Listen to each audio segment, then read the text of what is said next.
Mondays are new. Oh, Yorkshire geek got stories for you. Favorite tricks beyond town's grass. Popcorn adventures on tap. Magnificent Mondays with fire in our veins. Cinematic journeys, memories and change. Geeky passion flowing pure and strong. In this world we all belong.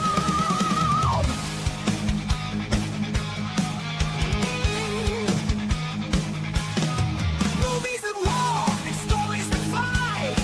From battles in space to tears in the eye. Epic tales, join those blasts. Trumpet tells, join the quest. Magnificent Mondays with fire in our veins.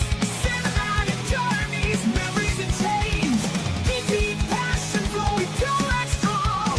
In this world we all belong. Movies and war and stories that fly. From battles in space to tears in the eye.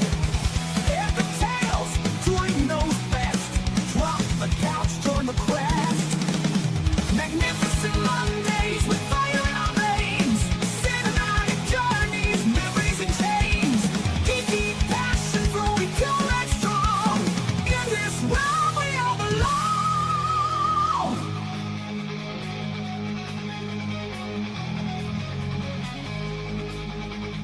Lights dim, those screens aglow. Troy takes us where dreams flow. Action heroes, villains, dark night. Every scene, heart still light.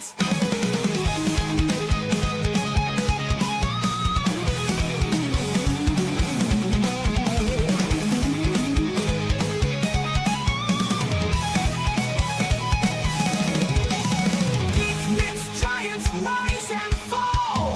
Time machines, epic brawls. Mondays they brew with geeks light. Fantasy realms to infinite heights.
That means off suddenly, didn't it? Hey up, it's Stephen, the old Yorkshire geek, and welcome to episode 92 of Magnificent Mondays. And this week, we're talking about Jaws, because it's the 50th anniversary this week, on June the 20th.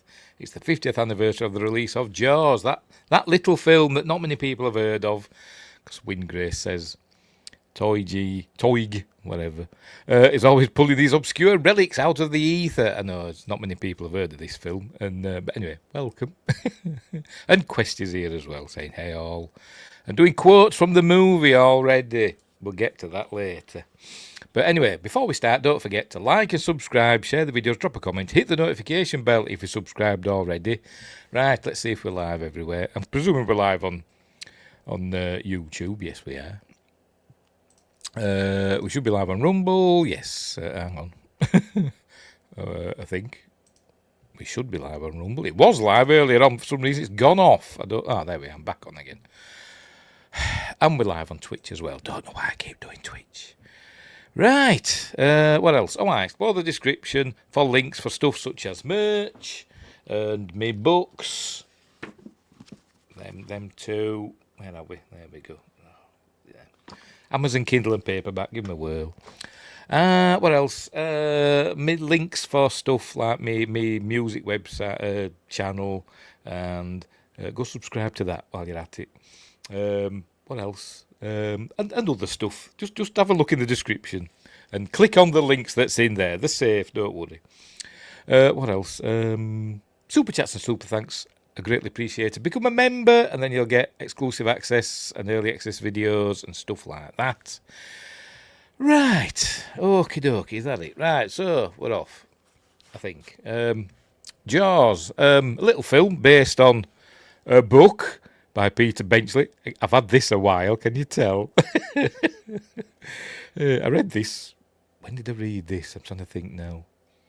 Probably about 1980-ish. Probably about that. That's when I read this. This wasn't my book originally. This was somebody. It's got somebody else's name in it. But I don't know how I came about it. But so there we go. Based on that book. Got the Blu-ray. Book by Peter Benchley. I think it was his first novel. He went on to do loads of others, such as The Deep, The Island, and others. Yeah, and it was Universal picked up the rights to it. The producers, Richard Zanuck and David Brown, spearheaded the making of the movie. And they got a director. We all know who the director is, but they had a different director originally who were going to do it. And they won't tell us who it was. I'm sure it's out there somewhere, who the original director was. I don't know. Does it say on Wikipedia? Let's have a look. I'm just having a look because I didn't check. And then the behind the scenes on the thingy. Ooh, here we go. John Sturgis was the original, going to be the original director, but he kept talking about it as a film about a whale. So that irritated them. So they got rid of him and got in Steven Spielberg instead. So a young rookie director. His only previous theatrical movie was Sugarland Express. I think that's the only Steven Spielberg film I've never seen. No, I've never seen Amistad as well. Not seen that either. Oh no, I haven't seen a few Steven Spielberg films I haven't seen. I think about it. I haven't seen West Side Story either. But anyway, his first theatrical feature was Sugarland Express. So this would have been his second theatrical feature. People talk about Duel, but that was technically a TV movie, although it did get a theatrical release internationally. I think it had an original budget of about $4 million, something like that, but that ballooned to $9 million. I know it doesn't sound a lot, does it, these days? But it was a smash at the box office. It was technically the first $100 million movie in the United States, and loads more than that around the world, and it became a smash, and it is an amazing film, and all that stuff. Excuse me. Sorry, I'm just checking the chat. Quest says, "Yeah, we get to see Bruce." Yes, we do. There are actually 3 animatronic sharks used in the film, all nicknamed Bruce. Yes, there were 3. There were a left one, a right one, and a forward one. We'll get to that. You mean Bruce from Finding Nemo? Was there a Bruce in, was it Shark Tale? Oh, I'm thinking of something, I don't know. I like The Island. I like the film The Island, the Michael Bay one, but I don't think that's based on the Peter Benchley thing. But I think there is a film called The Island, isn't it, based on the Peter Benchley book, and I'm not sure if I've seen it. But I have seen The Deep, Jaws. We all know about the Deep, don't we? The Jacqueline Bisset. But anyway. Some say that Spielberg is the old J.J. Abrams. Yes, they do, don't they? There was also Creature and the Beast. Two good duologies. Duologies. Yes, they were. Were they TV? Things like miniseries. I think they were, weren't they? I can't remember seeing them, though. I probably have, but I can't really remember. Anywho.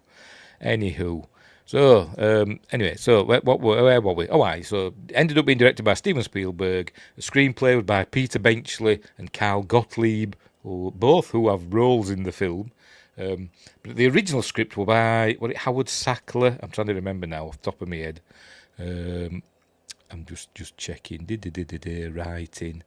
Where is it? I'm sure it says somewhere. Yes, Howard Sackler. He wrote the first draft of the script, but he didn't want his name put on the movie for some reason. I don't know why. But anyway, never mind. And then Peter Benchley and Carl Gottlieb tidied it up. We all know the amazing music from John Williams. It was nominated for, I think, 5 Oscars. Hang on, does it say here? It was nominated for several Oscars, and there were a bit of an hoo-ha at the time because it was nominated for Best Movie, but Spielberg was not nominated for Best Director. Yes, it was nominated for 4 Oscars. It was nominated for Best Picture. Didn't win that, but it won 3 Oscars for Best Score, Best Film Editing, and Best Sound. So there we go. So it won 3 out of the 4 Oscars. But it got nominated for Best Director at the BAFTAs. So the good old Brits come through for Spielberg. Right. Questions. The Beast was a giant squid and Creature was about a hybrid human shark thing. I think I've seen them, but I can't really remember it. It's a while back, isn't it? Anyway. Right, so we'll get on with it, shall we? Oh, and the stars. Stars Roy Scheider, Robert Shaw, Richard Dreyfuss, Lorraine Gary, etc. We will get into that. I've put a link in the description for a YouTube video. Actually, I'll show it here. There we go. At the stage, there it is. For Jaws filming locations, which I always find these really interesting. I did it with me Hammer House of Horror in Friday Night Apart with Fear, looking at what the filming locations look like now. I could do it more often, but I'm lazy. But I found this one for the Jaws ones, showing some of the filming locations, such as that. That's what it looks like now. And there we go, stuff like that. It's all cool. If you want to, what happened then? Where's that gone? Go on. Why did that do that? So there we go. Anyway, so if you want to look at that, link for that is in the description. If you want to look at the filming locations then and now, there are other filming locations videos on YouTube. Ooh, there we go.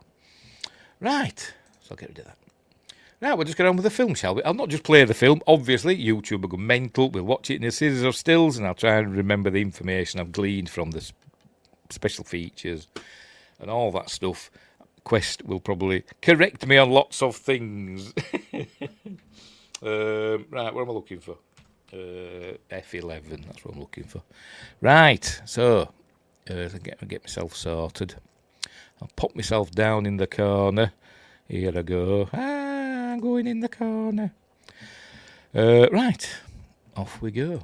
Off we go with Jaws. I can't really play. It's John Williams. You can't play any of his music. I can't even do a little clip, or I'll get a copyright claim. I'll probably get one anyway. But anyway, never mind. Quest says, then there was Jaws lawnmower on a golf course movie called Blades, which is available to watch on YouTube. I'm sure that's hilarious. Lots of Jaws rip-offs, weren't there? Orca, tentacles, etc. Some shark films were pretty good, such as Sharknado, for instance, and all those other Sharknado films, classics. Anyway, there we go. My favourite studio ident. I don't know why, I just love it. I just think it's amazing. Yes, Free Willy. That was another Jaws rip-off. Right, off we go. Right, we begin. We hear the music. You can hear it in the background, but I won't play it. So, and there we go. It comes on. Dun, dun, dun, dun, dun. And then we get the first of the POV Here we go.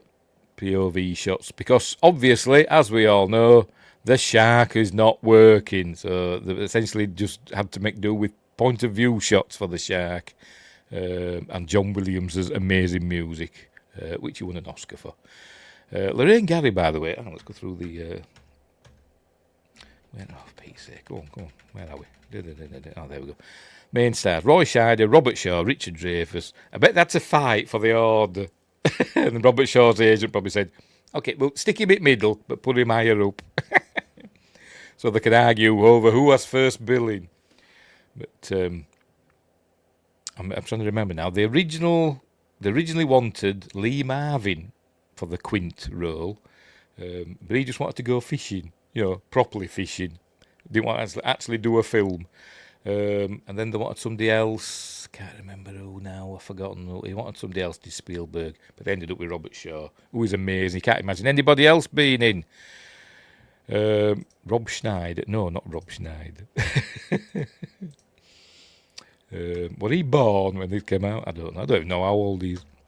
Anyway, then Lorraine Gary. Some people say she only got the part because she was the wife of one of the studio executives. Can't remember his name. Oh, it's on tip of my tongue. Tell you, I should write stuff down, shouldn't I? I should write stuff down. It's not gonna be up here, is it? Hang on. I can look. Her name will be here, and I can click on her, can't I, in Wikipedia? If I can get to the blooming cast list, there we go. Now then, where is Sydney Sheinberg? That's who she was married to. Until he passed away in 2019. There we go. But she's a good actress. It's singing already. We haven't got to that bit yet. Anyway, so off we go. Music's playing. And the shark is going through the water. There we go. Murray Hamilton as the mayor. Carl Gottlieb as... I think runs the local newspaper. I think he plays that. And obviously wrote the part of the screenplay. Script doctor, wasn't he? Jeffrey Kramer, who plays Hendrix. I think Jeffrey Kramer went on to become a studio head himself. Did end up doing Paramount? Is it him I'm thinking of? I think he did. And Susan Backliny, who plays Chrissy. Met her at a convention a few years ago when they used to go to conventions, when they used to, have fun. She was very nice, if a bit serious. But anyway, my son couldn't believe that she didn't look like she did in Jaws, because obviously she's very striking in Jaws, isn't she? She's like an Amazon, I suppose you could say, but obviously she was getting on a bit.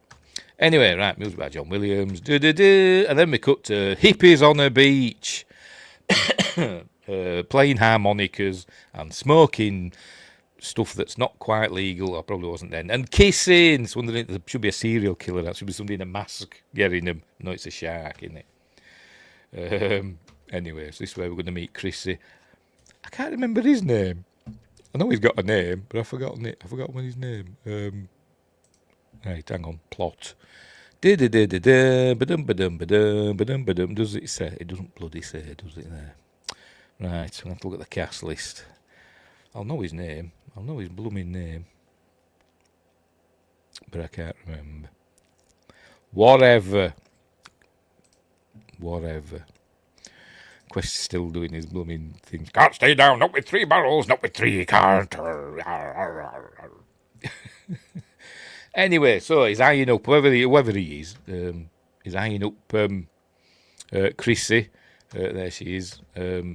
And she's going to go running off now. He says something to her, probably something like, "Hey, let's split this joint and go have fun somewhere."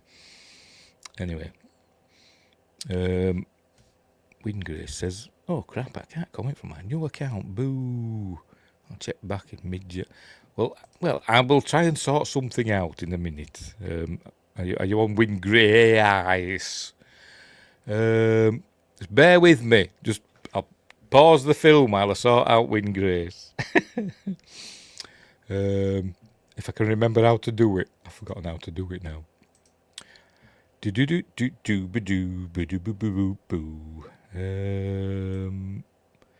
I do it? I can't remember what to do. Is it that one? No, it's not that one. I forgot what to do.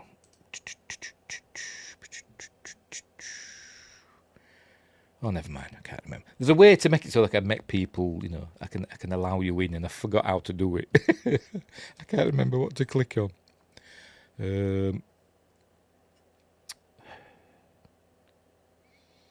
No, I can't remember where to go. Is it in settings? Is it in settings? Do permissions? Is it in there? No, it's not that one. I can't remember. Tough. I'll have to sort it out another time.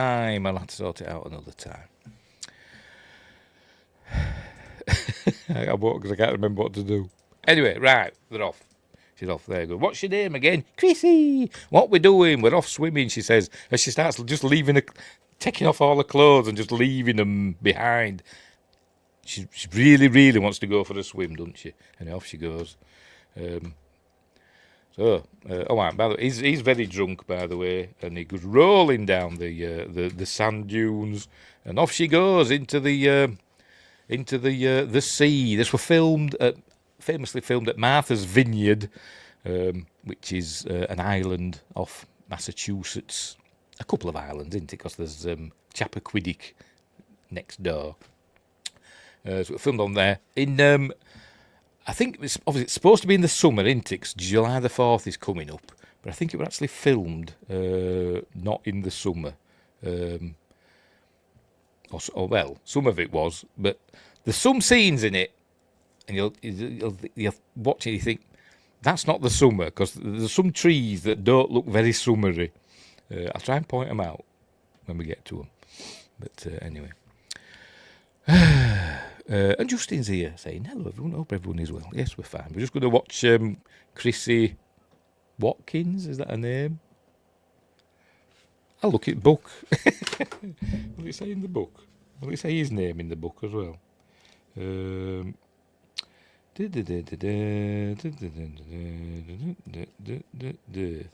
The great fish move silently, blah, blah, blah.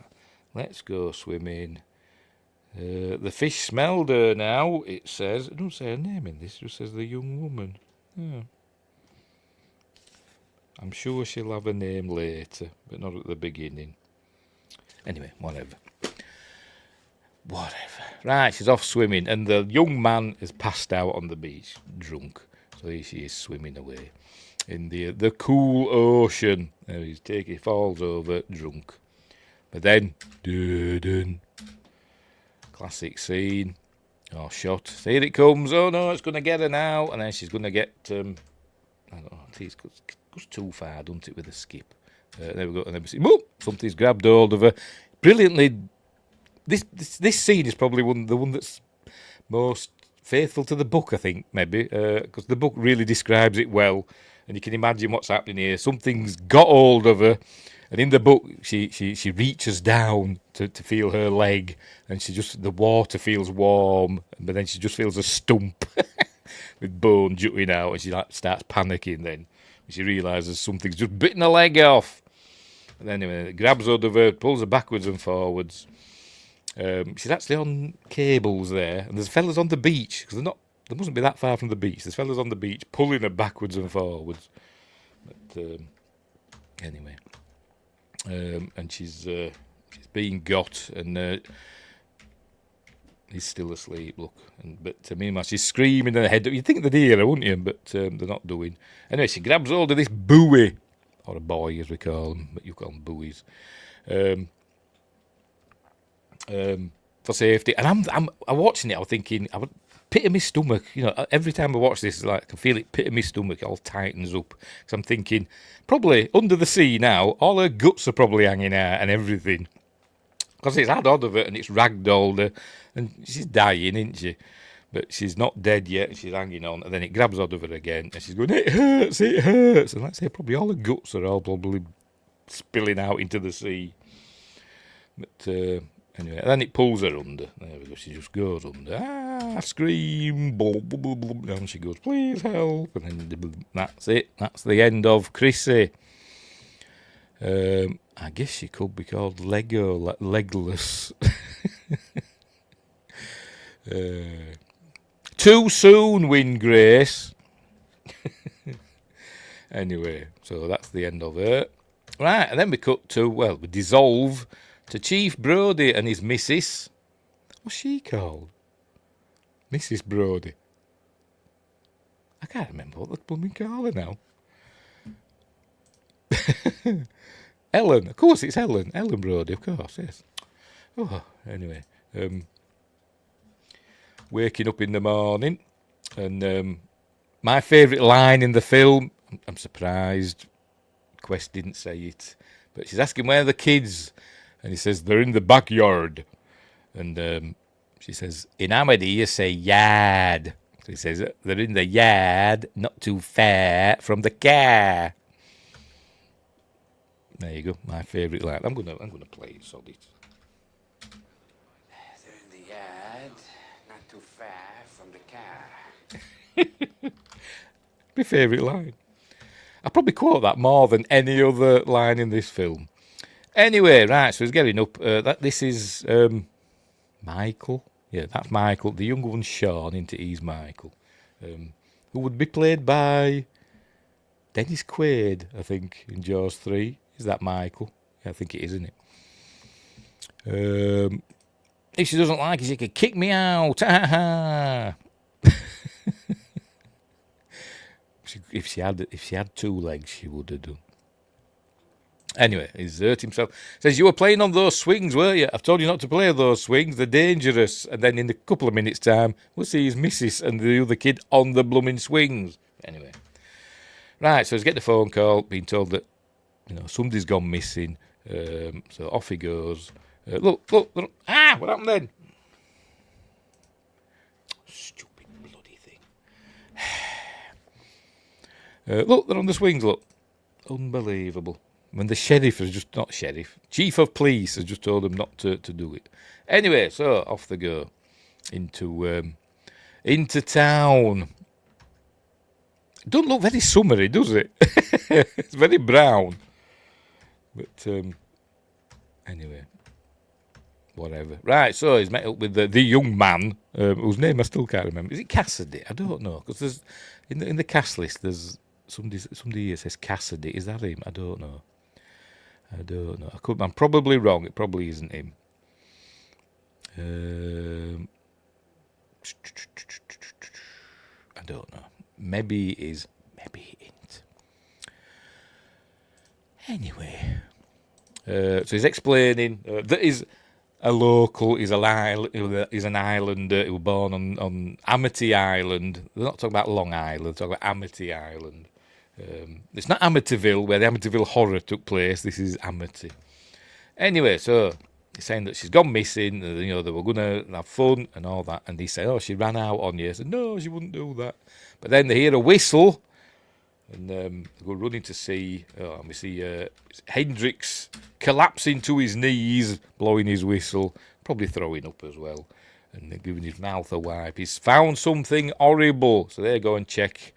And oh no, what is it? And there we go. That's all that's left of poor Chrissy.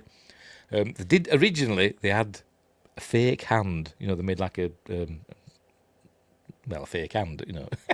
I wouldn't say animatronic, but I don't think it was. Like not prosthetic, but you know what I mean. A fake hand and arm. And Steven Spielberg says it looks too fake. And they said no, it looks too plasticky. And the people that made it said, well, it actually would look like that in real life. He says, I don't care about real life. It just looks terrible. Anyway, they tried it. Steven Spielberg says, it looks awful. So they ended up just getting the woman, one of the crew or whatever, and just basically buried her in the sand and stuck her arm out and put some crabs on and some netting and some seaweed and stuff. And she became Chrissy Watkins. Is it Chrissy Watkins? That don't sound right. Whatever. Chrissy's hand. Quest says, I just had to share a sandwich with the beagle after I put flea stuff on him. He's not happy with me at the moment. No, my cat needs her flea drops doing. I'm going to have to corner her. But anyway. Don't worry, she got better. Yes, she did. Was she in any other films, Susan Backlin? I don't know. She must have been. Anyway, so that's all that's left of her. What happened then? Did somebody drop a crab on it then? Let's check that again. Hang on. Let's go back a frame. There's a crab there, look. They did, didn't they? Somebody threw a crab at her. Poor Chrissy. Anyway, so there we go. So he looks out to sea now, I think. There we go. Looks out to sea. What's below those waves? Does the tide come in that far in Cape Cod? I don't bloody know. Obviously so. It comes up, covers the fence up apparently, doesn't it? Maybe the shark left her there. Right, so anyway, they head back to the station. They're all drinking Alka-Seltzers to settle the stomachs. And Brody's filling out a form. I can tell is... hang on, does it say it here? Not yet. It's filling out. There we go. He can't spell coroner's office. Corner's office. And he doesn't do it once, he does it twice. Because if we check in a minute, because he's getting the cause of death from the coroner on the phone, they're saying shark attack. And it says it there again, look. Corner. See? Coroner. Stupid man. Anyway, there we go. Shark attack. Da, da, da. I think there was a film called Shark Attack, wasn't there? I think about in the late 70s, early 80s, you know, when there were all these Jaws rip-offs. I'm sure I remember seeing one on the shelves at the video library. I'm sure there was one called Shark Attack. I can remember it had a similar font to Jaws. I'm sure I do. Anyway, I don't know what in it. I don't know even if I saw it. I'm going to check now. Shark Attack movie. That won't help, will it? I bet it don't. Bet it doesn't help. No, it's just lots of films about sharks. Shark Bait, Shark Waters, Sharknado, classic. Oh, there we go. Oh, Malibu Shark Attack, but I'm not thinking of that one, because that's a more modern one, isn't it? I'm thinking of the one from the 70s, early 80s. Whatever, never mind. Can't be bothered. Quest says, sharks and blonde mermaids that look like Daryl Hannah, they have a splashing time in Cape Cod, do they? Okie dokie. Right, so he wants to close the beaches, because obviously somebody's being killed. So he's heading into town. Yes, Amateur Gazette. So Carl Gottlieb here is the editor or whatever, owner of the. By the way, everybody's out early. 'Cause apparently it's really early, but sand sharks. No, it wasn't that one. This fella's being chases after the chief. Where is it? In with the bicycle wheel. Because we learn the kids have been karate chopping the picket fences. And you can see there the damage there. So, of Keisel's bicycle rental. So, anyway, this fella's kicking off in the store. I'm guessing this must be the store owner. He's kicking off, saying, "You've got nothing here I ordered. No beach umbrellas, no beach no. There's nothing here I ordered." Anyway, whatever. But Chief goes in and just buys loads of wood and board and paints and paintbrushes, etc. Gives them to Hendricks. Says, "Go to the station." He takes the car because he's got to go out and get some Boy Scouts that are doing their mile swim. And so he says, go back to the station. Because apparently they didn't have any beach closed signs. So the beach closed order, Amateur PD, and let Polly do the printing. There you go. So off he goes.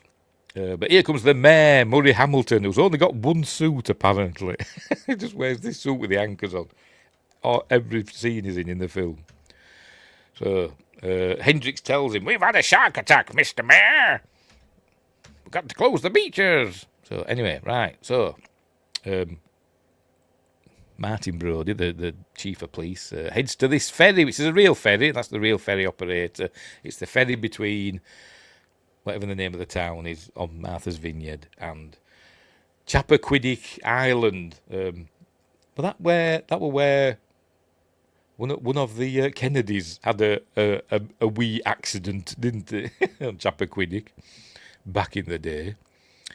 Brodie Secretary says that she'd be getting a bunch of calls. Yes, she does. Yes, that's why that fellow were complaining about him earlier on. Anyway, so he says, take me over to those kids. And he doesn't, because it points them out. So take me over to those kids, and all these kids swimming.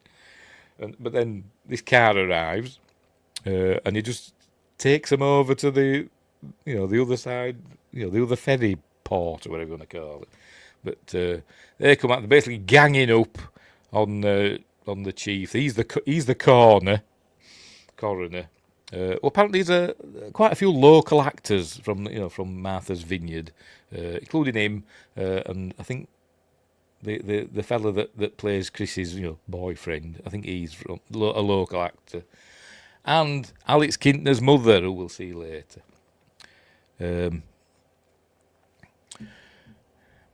Getting ahead of yourself a bit there, Melvin. Anyway, so they all gang up on him, and the coroner changes his story. He says she might have been chopped up by a boat propeller.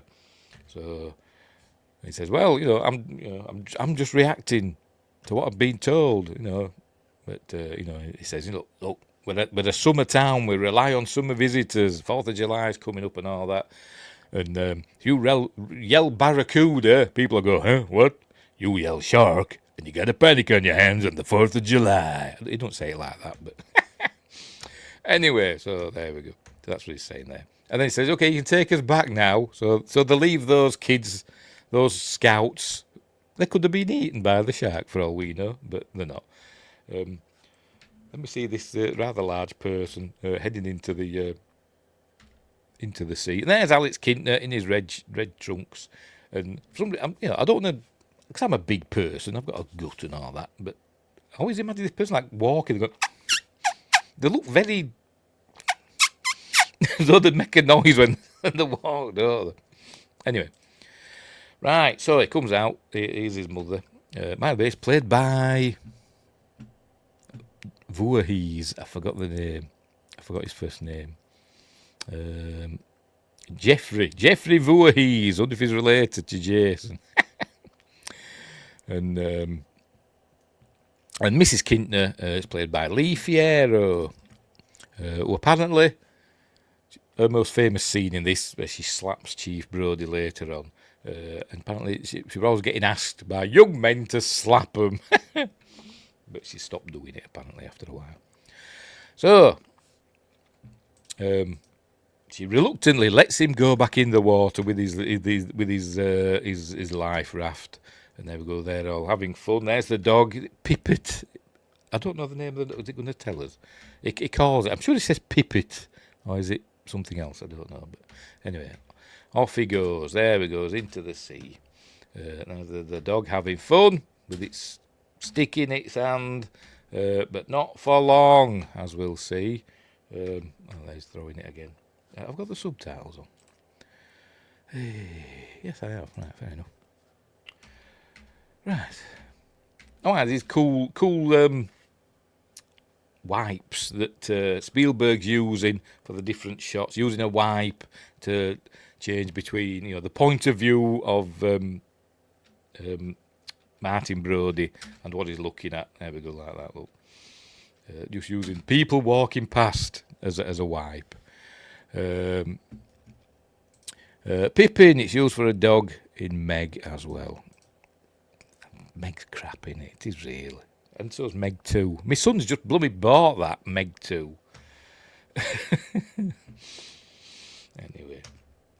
Anyway, right, so he gets a shock because he's on edge, and he gets a fright. He thinks this person's going to get got, but it's just some bloke swimming. Sees this woman here.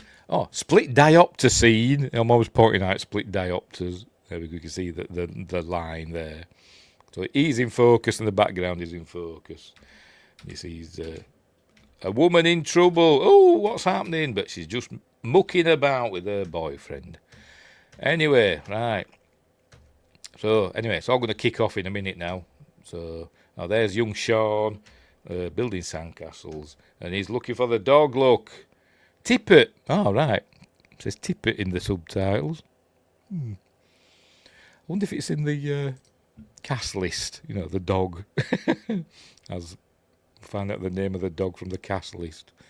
No, it didn't. I don't think. No,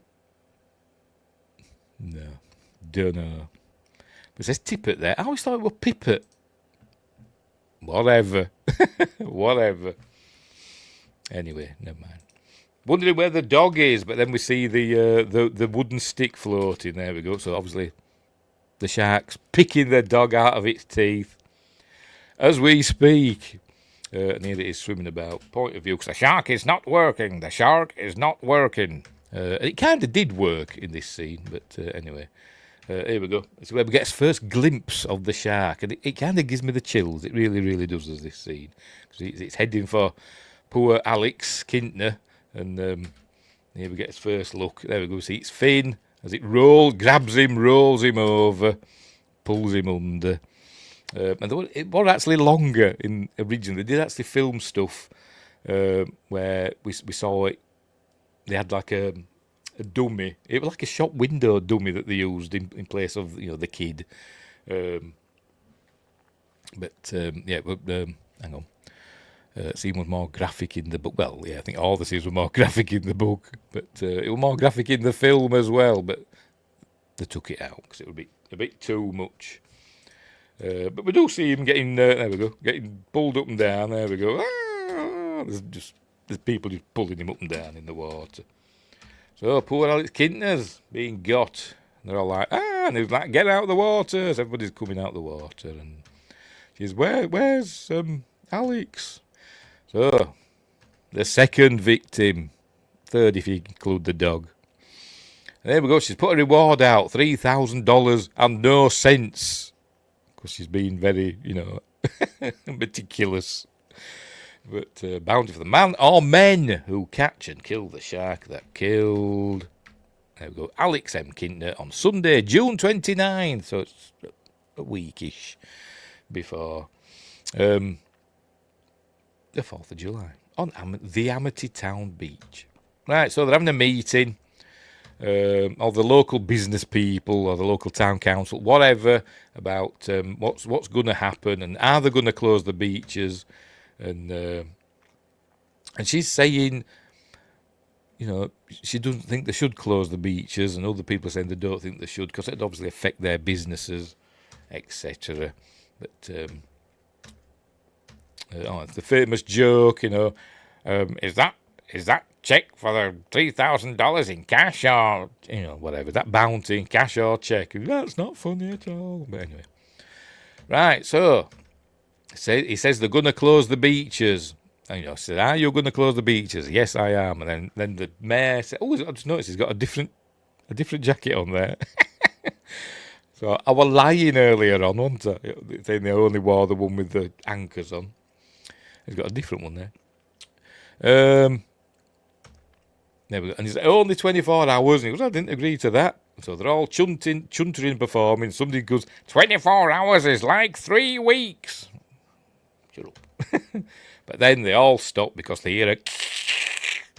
And here he is. And this we get introduced to Quint.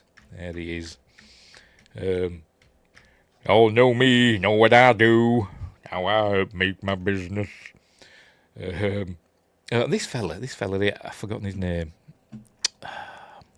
Yes, that cash or check. I'll find him. I'll find his name. It's got a Z in it. It's got a Z in it.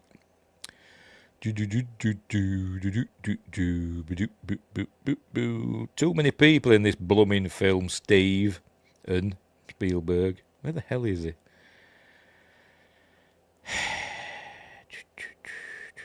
Where is he? I'm sure he's got a Z in it. Surely he's not that down. All the way down here. Where is he?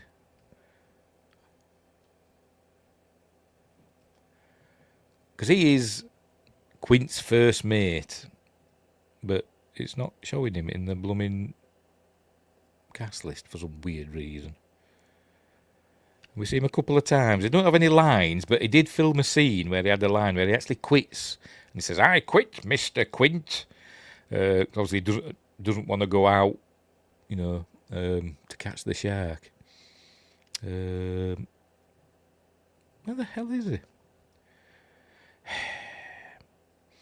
I can't remember his name. Something like Joseph Zello or something like that. I can't bloody remember.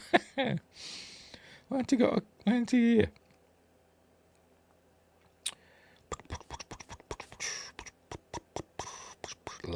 Live telly.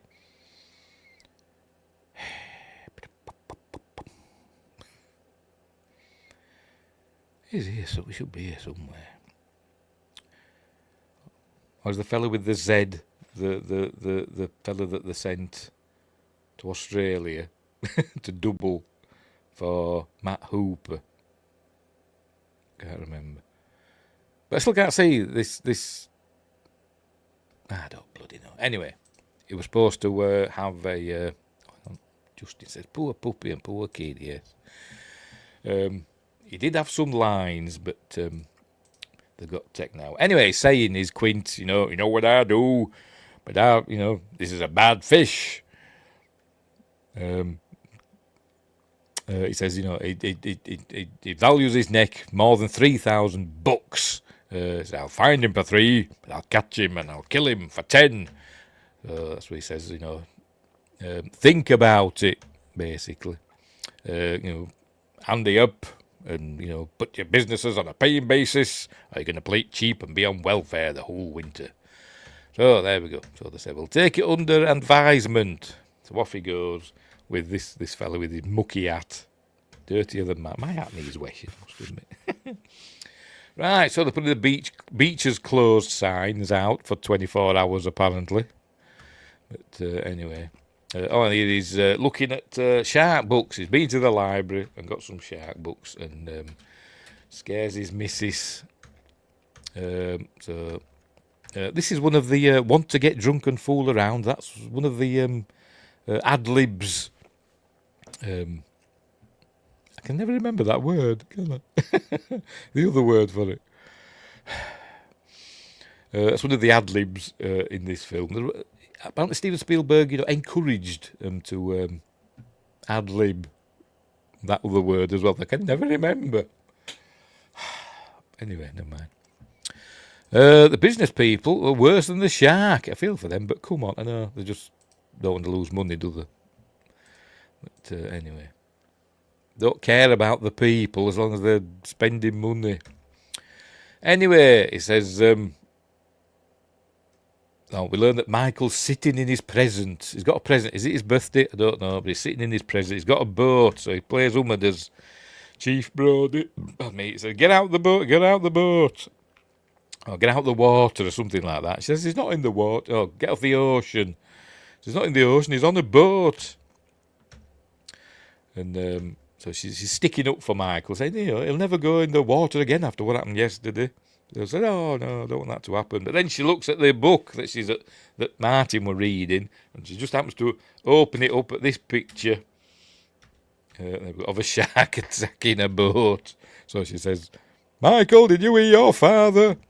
Get out the boat now." And Martin's like, "What?" Doing a double take. Anyway. All they needed to hire was Josh Temple. Yes, that's all they needed to do. He'd be there with his harpoon. He'd sort it out. Don't forget, the most dangerous creature on earth is human. It's the honey badger.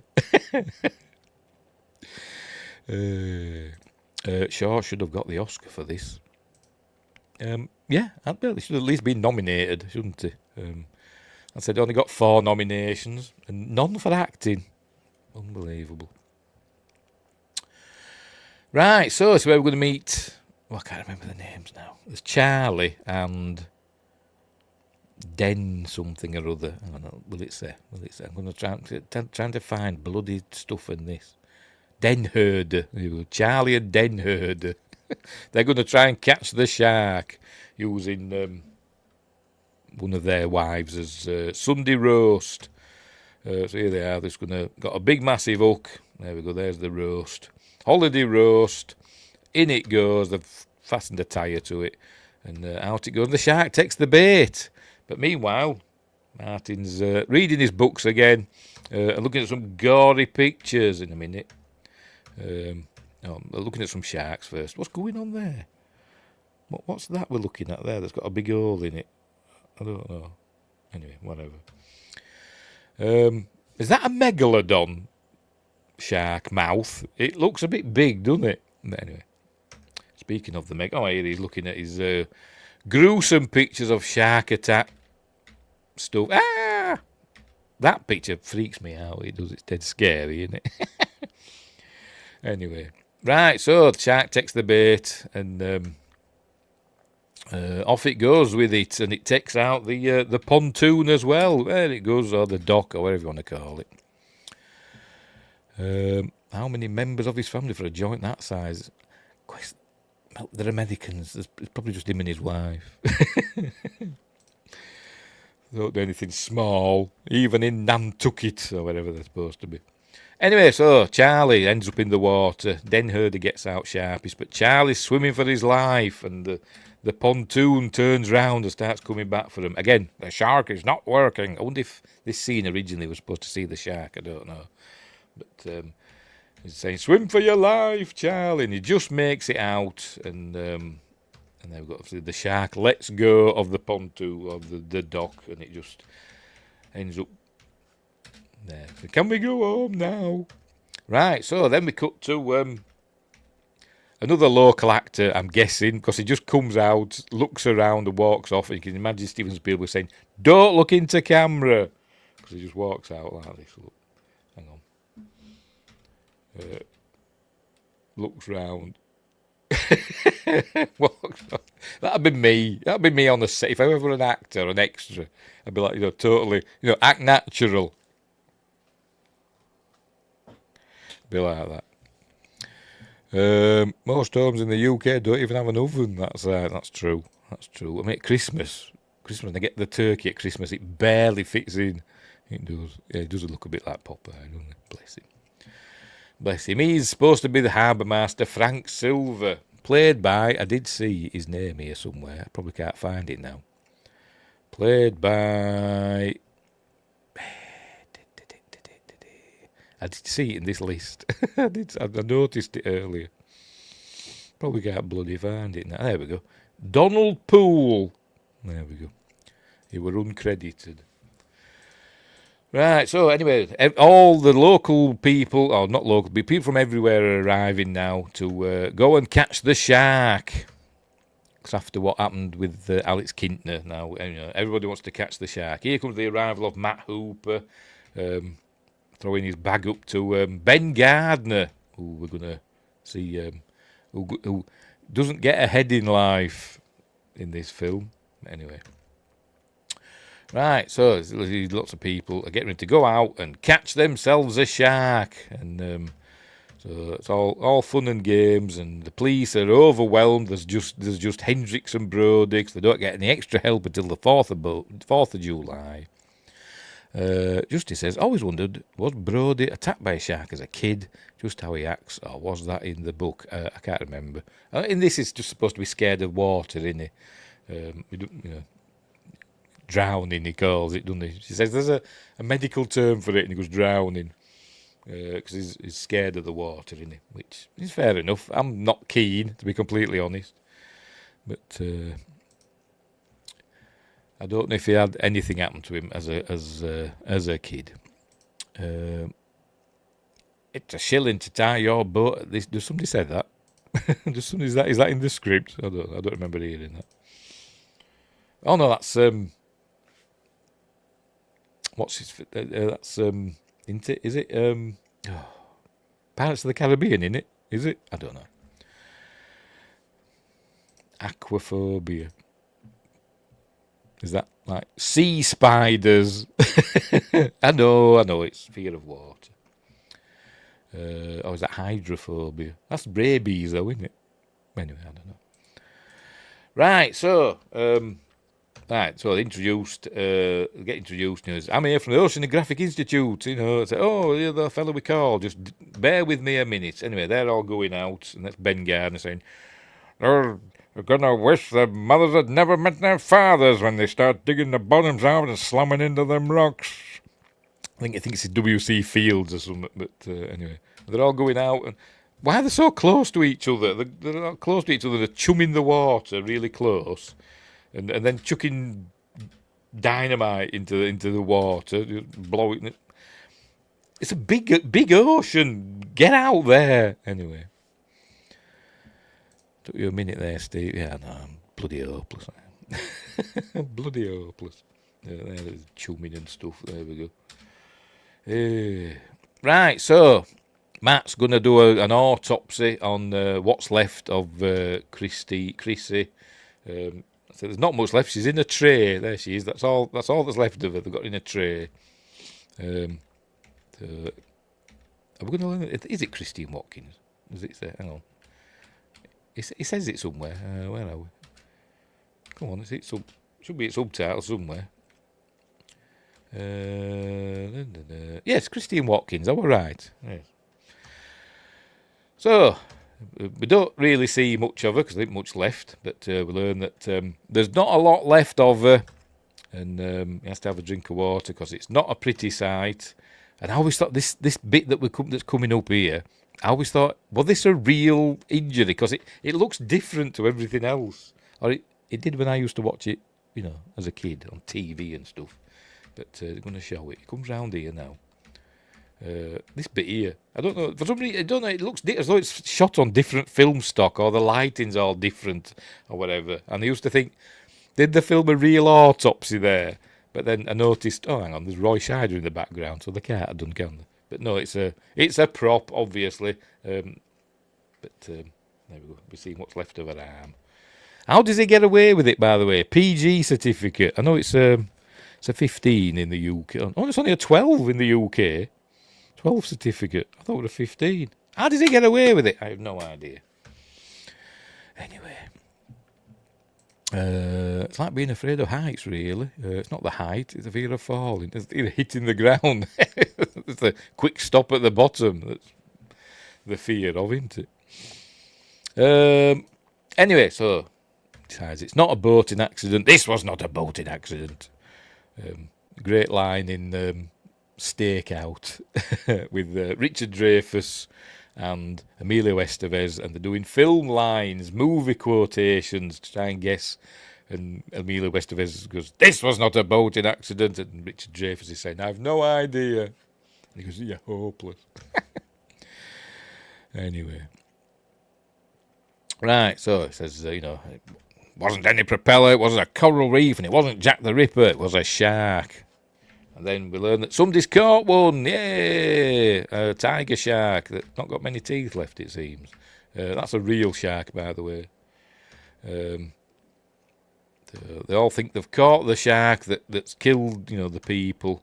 But Matt does some measuring, and he's doesn't think it is. Don't think Quint thinks they've caught the shark either.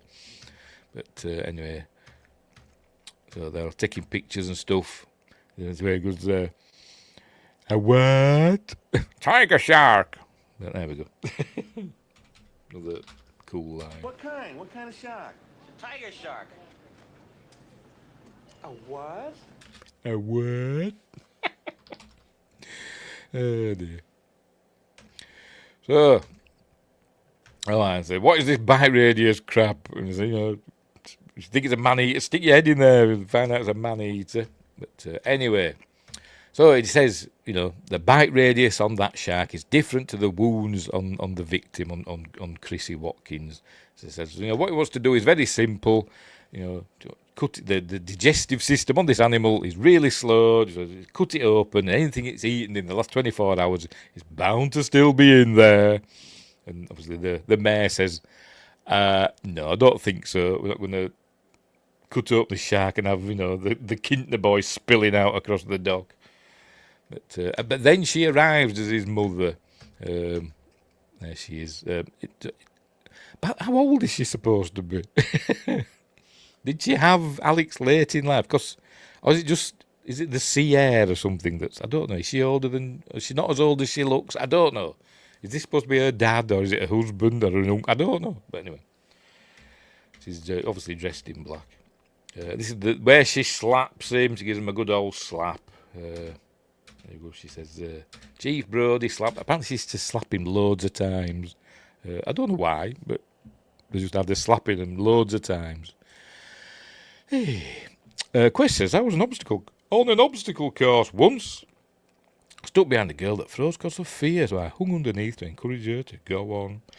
Oh, pardon me. All right. Fair enough. Not many sharks, though, on your obstacle course, I imagine. This is the 70s. She's probably 27. Probably, yes. Probably. I'm going to check, actually, now. How old was Lee Fierro? Where's the cast? Where's the cast list? When this film was made. Where's the blooming cast list?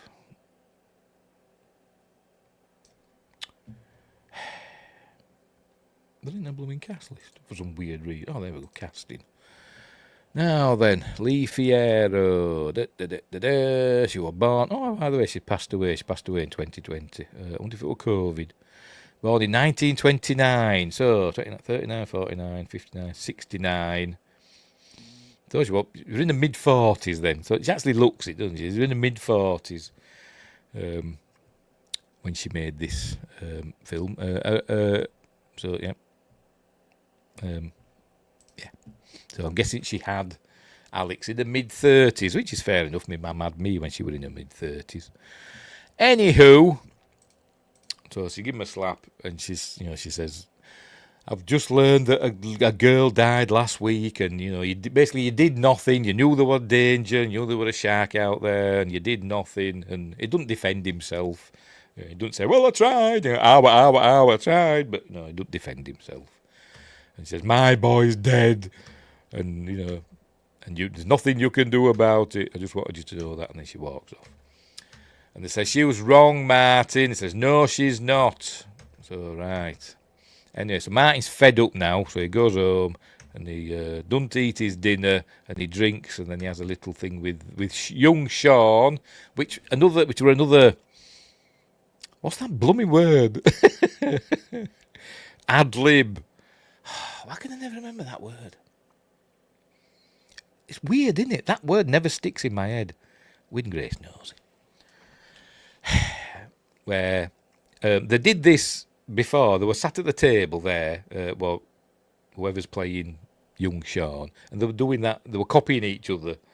And Roy said, went and got Steven Spielberg and said, "Look, we've come up with this. We're going to do this. Get the camera." Steven Spielberg grabbed the camera and filmed them doing this. So there we go. Little impromptu scene, I suppose. Improv, yes, improv. Oh, tell you, why can I never remember that word, improvised? I always think it begins with P. The word I'm thinking of, I was thinking it begins with P, and it's improv. It begins with I. I'm going to have to put a bloody post-it note up there with it written on. If I had a post-it note, but I haven't. I did have some, but I don't know where I've put them. Anyway, never mind. So they'll do a nice little scene where they're copying each other. There we go, and doing all that. Look at it. It says, "Give us a kiss." Why? Because I need it. And then Matt Hooper arrives. Doesn't have an affair with Ellen in this. Does in the book. Gets quite graphic in places in the book. But she has an affair with him. But not in this, because he's nice in this. He also dies in the book, by the way. Anyway, right, so he brought some wine, and then he just eats Martin's dinner for him. I don't know what he's having. Is it a pie? I can't make out what it is. But and he eats it, whatever it is. So he tells him, yes. She says, "Oh, yeah, you're into sharks." Yes, I'm into sharks. When I was a kid, I caught a baby thresher shark or something, and it destroyed my boat. And ever since then, I'm into sharks, and that's why I'm going to tell him that he's still got a shark problem. And so they're going to go and cut open the shark. They're going to head down to the dock because the shark's still there, and they're going to cut it open and find out if Alex Kintner's in there, basically. This is where he says, There's a clinical name for it, 'cause Martin's afraid of the water. He stays in the car when they get the ferry to the mainland. So he goes drowning. So anyway. So, there we go. Let's go and cut open that shark. Can you do that? I can do anything. I'm the chief of police. Although he gets fired in Jaws 2, doesn't he? But anyway. Right, so here they are, cutting the shark open and getting all the bits and bobs out. Couple of dead fish. There we go, there's a fish head. And then another fish and a tin can. There it is. And a number plate. There we go. License plate from Louisiana. And this pops up again in another film. Wait for Quest to tell me what film it is. I know what film it is, but I'm just waiting for Quest to tell us. What other film? Maybe it appears in more than one film, but the film I'm thinking of, another film about sharks, this number plate pops up in that. It's a James Bond number plate, isn't it? And that's it. There's nothing else in there. There's no Alex Kintner, thank goodness. So they've got a hell of a fish out there with a mouth this big. So we're going to go out and in his boat. Right, so we see that he's got a massive boat. Here it is. This is Matt Hooper's boat because he's very rich. So did he anchor that out to sea and just paddling with his little boat that we saw him in earlier on? I don't know, but he's got this huge boat. He could take that and catch the shark himself in that boat, I think. But anyway. Right, so they're out looking for the shark. But they don't find the shark, but they find Ben Gardner's boat. In a minute. There it is, Ben Gardner's boat, which is all ripped up. And I was watching it and I'm thinking, it'd be cool if they'd done like a filmed what happened. I want to know what happened with Ben Gardner. So that's an adventure in itself, isn't it? Him going out and tussling with the shark and not winning, and what happened? How did it get him and all that stuff? But that'd be nice to see. We just got to use our imaginations. Anyway, so it's going to go into the water. There we see the shark taking a bite out of the boat. That's its bite radius, isn't it? He's going to head into the water. He's Matt Hooper, and there he's. I'll be back in 2 minutes, he says. He's not scuba diving, he's holding his breath. He must know that there's a hole under the boat because he just finds it instantly. There he is. And he finds a tooth there. Size of a shot glass. I don't even know how big a shot glass is, but anyway. A shot glass? What, whiskey in it? That's a shot glass, isn't it? Is it? I don't know. So he gets that, and then he has another broddle about, and this is where I get the biggest scare of the film, probably, when we see Ben Gardner's head pop out. Here it comes. There it is. Poor Ben Gardner's head. Which is, they did a mould from the actor that we saw earlier on. So, how does he get away with it? I don't know. PG at the time. So it comes out. But he dropped the tooth. So anyway, they go to the mayor, who's got his anchor jacket on again. They're trying to explain to him what's going on, what happened to Ben Gardner and all that. Did you know an American shot glass is actually smaller than in the UK? I didn't know.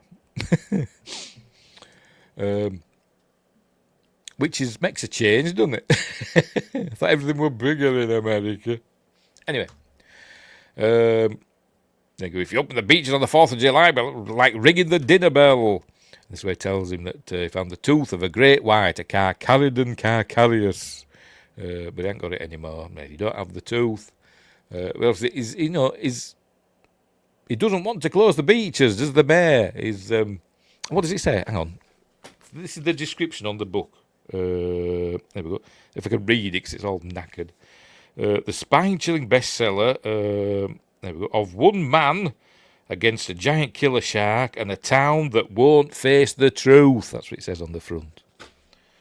And that's what we're seeing here, isn't it? The mayor not facing up to the truth. And this is where we get the sign. Apparently, they filmed this scene, they put this sign up. Because where they filmed, they couldn't leave a footprint of where they'd done anything. So they put this sign up, filmed the scene, I think, in a day or whatever. and then took it down again. Because it's not there in real life. But sick vandalism. I want you to find those paint-happy little bastards and string them up by their Buster Browns. But hung up by their Buster Browns. But he says, tells him about sharks, a miracle of evolution. All this machine, it's a machine. It just swims and eats and makes baby sharks. And he says the proportions are correct. Look at that. Its proportions are correct. Says you'd love to prove that. Get your name, the National Geographic, and Matt Hooper just walks off laughing because he doesn't want to face the truth. So not closing the beaches, and now I think it's the 4th of July now. So all the visitors are coming in on the ferries. There's the photo of. They're telling everybody that's the shark that killed the people. And everything's safe, but they're still taking precautions. All the tourists are coming and all that stuff. They've got the extra help now. Are we going to see the shark game, which looks cool? I don't know if it's a real game. Is it in this bit? Like a video game, Shark Hunters or something. Are we going to see it? Should we see it in this bit somewhere? There we go. It looks cool. It looks cool, this Shark Hunter game. But anyway.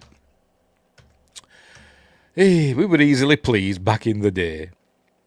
Anyway, so everybody's on the beach, but nobody's going in the water. And here's Peter Benchley playing a reporter. There he is. They've got helicopters out and everything. So, they could have just spent... How much have they spent on these helicopters and all these extra deputies and all this stuff and people with whistles and all that? I mean, they could have just paid Quintus $10,000 and they'd have got rid of it. But anyway. So, the mayor goes and asks these two, says, nobody's going in the water. Get in water, quick. So they reluctantly go in. And everybody else follows them, because humans are sheep, essentially. It's like when you're at like a wedding buffet or whatever. Everybody waits until one person goes up and gets something to eat, then everybody descends under. So everybody's going in now into the water. In they go, and there's Lorraine Garrett looking very nice in a swimsuit, I must admit. She says, I've got Sean. So there's Sean, but she hasn't, because Sean's running over to Michael.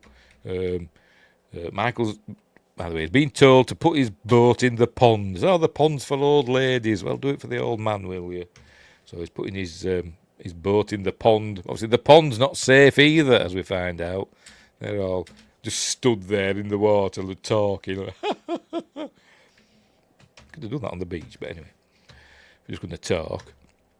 Anyway, so they're all having fun, but then we get more point of view stuff. But we're not hearing the music. We're just seeing people having a good time. But it's a clue that we're not really seeing the shark here, because we're not hearing the music. But then she sees something. She sees a fin. Is it? Here we go. There we go. See, we see a fin, but we're not hearing the music. The dun dun dun dun dun dun. So everybody panics and they all come out. People start blowing whistles. Everybody get out of the water. Say no whistles. Everybody's panicking, and this fella, get out of the way, kids! I'm taking your raft. I was wondering he's not cutting them, throwing them behind him. Anyway, so off he goes. Everybody's out there. I wonder how many people got hurt getting out of that water. I don't know, but anyway, make sure we're still going, by the way. Make sure we're still going. Yeah, we are. Right. But it turns out it's all a ruse by some naughty kids. And one of these kids, I thought it was Brody's kid. It looks like a lot like Michael. Him. I think it looks like a lot like Michael. Has it not taken his boat? I thought, has he decided to do this instead? No. All American kids look the same. There you go. Steven Spielberg made this now. He'd change all them guns to walkie-talkies, wouldn't he? It's wonder he didn't do it, isn't it? It's a wonder he didn't do it. Look, they're all aiming the guns at these kids. They changed them to walkie-talkies. He pulled a George Costanza. I have no idea what that means. Although the name rings a bell, but I don't know where from. Anywho. Right, so it's all safe now, and but she shouts, she appears, this, again, super attractive young lady who appears, and starts shouting shark, because she sees the shark. Where is it? There it is, look. She sees the shark. She starts calling out, it's going into the pond. There we go. And he's like, oh, he's broed it. But then Ellen says, Michael's in the pond. I forgot his name then. Michael's in the pond. There it is. There's the shark. That was just, they didn't have the full shark there, by the way. It was just two fins being pulled along. Anyway, so there we go. They're tying knots because the sailors, and then this fella's coming along, giving them, hang on, where are we? There we go. Giving them advice, but he's going to get got because here comes the shark, look. And we get his first actual look at the shark in a minute. There we go. It tips over his boat, and they go over as well. Hang on, we're going to see it. And it grabs hold of him. There we go. We get his first look at Bruce. It's Bruce Quest. Bruce is here. We get his first look as it pulls him under. And we get a bit more gore here now. As I said, I'm going to say it a few times. How does he get away with it? I don't know. Is it going to show it? Have I gone past it? Is it this bit? Where the hell is it? Have we gone past it? Oh, there we go. There we go. Poor fella's leg comes down. Apparently they cut that down, this bit. It was actually quite longer, with a bit more gore and stuff. You know, more blood coming out of the leg. But the MPAA said, cut it down a bit, or we'll give you an R rating. So they cut it down. It cut it down even more than the legs cut down. Justin says, love this movie, but personally like Jaws 2 more. I like Jaws 2, but I wouldn't say I like it more than this. I might be one of the few that like part 3 and 4. Part 3's fun. It's rubbish, but kind of fun. And part 4, I don't know. I've only seen it once. And I didn't like it. Anyway, so that puts another fellow that's being got by the shark, and it comes swimming by Michael, and for some reason it puts him into shock. He's obviously just terrified. All the other kids are fine, it seems. Winger says, Bride of Jaws is my favourite. That could be a real film for all I know. I have no idea. Wasn't she in Moonraker, the Bride of Jaws? And no, she didn't have braces. 3 or 4 are rubbish, but they're fun. I can't really remember much about 4. I think it had Michael Caine in it, and Lance Guest, and Lorraine Gary again. Apparently remembering scenes from the first 2 films or something, where she wasn't present. But anyway, right, so these kids are fine. The shark just swims away. It's eating its fill and it's just swimming away. Because I think it shows it as he comes running up. There we go. It's just swimming off, going back out to sea. He comes running out, and Michael ends up in hospital. Oh, we get he's in shock. And we get a John Ford shot. There we go. That's a John Ford shot, isn't it? He always shot doorways and stuff, didn't he? Did John Ford, like the Searchers and stuff. I bet Steven Spielberg were thinking that. Shot through the bridge legs thing out to sea. The John Ford shot. Anywho, yes, and Mario Van Peebles as well, yes. Right, so he's fine, and they're letting him home in the morning. He's just mild shock, and he's going to get some cars and some coffee ice cream. So anyway, but meanwhile, Martin's going to collar the mayor. Oh, no, he hasn't got his anchor jacket on again. He's changed it for some reason. Or is that his waist? Is that a shirt? Has he taken his jacket off? Oh, no, it's a jacket. Oh. Anyway, he collars him and says, sign this. We're going to we're going to hire Quint to get the shark. And he's like, oh, I was doing what was best for the town. Says, yes, I know, you're going to do it again. Sign. My kids were on that beach as well. So, sign it. So he signs. I don't know what he's signing. It's probably just a blank piece of paper and, Brodie will fill in the rest. But so he signs it. And then, so, they're going to hire Quint. $10,000 or $200 a day, whether I catch him or not. We still see, as he comes in here, we still see the little fella, him, whose name I can't remember. So he's obviously not quit yet. But they did film a scene of him quitting. I quit, Mr. Quint. But anyway, so he's telling them what he wants and all that stuff. And then we get a little contretemps between him and Hooper, which were kind of in real life as well. Richard Dreyfuss said that Robert Shaw was, a very intimidating man, and he used to intimidate, the young Richard Dreyfuss, because Robert Shaw, an experienced movie actor and theatre actor and, writer and playwright and all that. And it was very intimidating and basically picked on Richard Dreyfuss because he was a young, slightly inexperienced actor. I don't think he'd done any theatre at the time. And so he basically picked on him. And but anyway. Which kind of worked well with their dynamic on screen. Anyway, so he's tie me a sheep shank, working out that if he's a good sailor, so show me your hands. There we go. You got rich man's hands or whatever. What does he say? What does he say? They've got city hands. That's it. You got city hands, Mr. Hooper. So I don't need none of this working class hero crap. But anyway, so they're going with him. If you're bring him along as ballast, as well as all his equipment. He's got his shark cage and all that stuff. Got their portable shower or a monkey cage. Anti-shark cage. What? You go in the water. Cage goes in the water. Shark's in the water. Our shark. And then he starts singing, farewell and adieu. Hang on, where is it? He starts singing, where is it? What Quest was singing earlier on? Can't find it. Where is it? Oh no, that's later, isn't it? No, you were singing that one. You show me the way to go home. This is farewell and adieu. Spanish ladies, isn't it? It's that one. Anyway. So,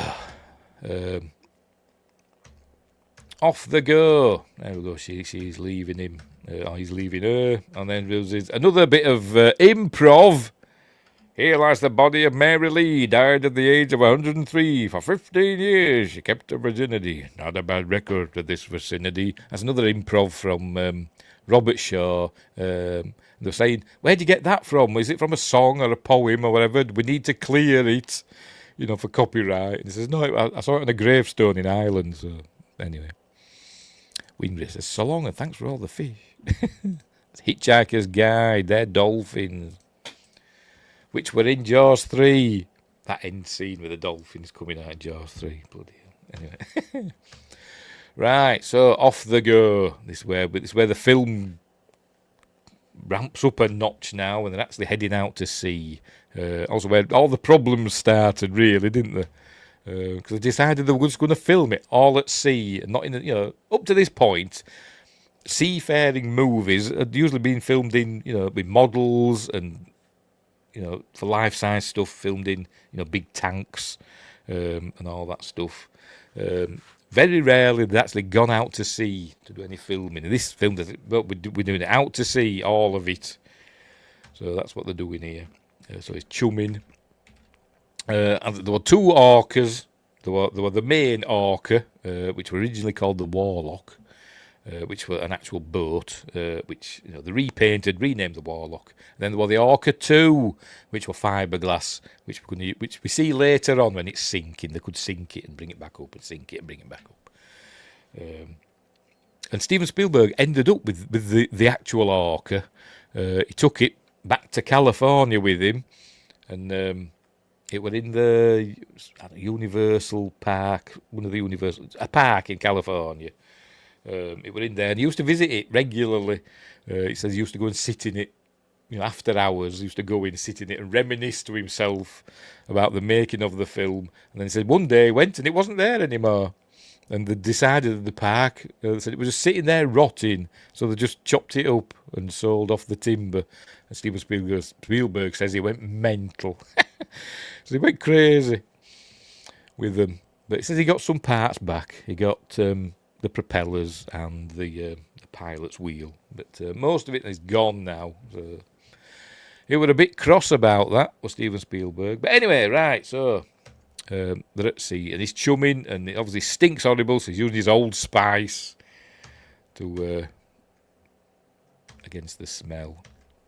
Anyway, so off he falls over. It says he pulls the wrong there we go, pulls the wrong cord and makes everything fall out.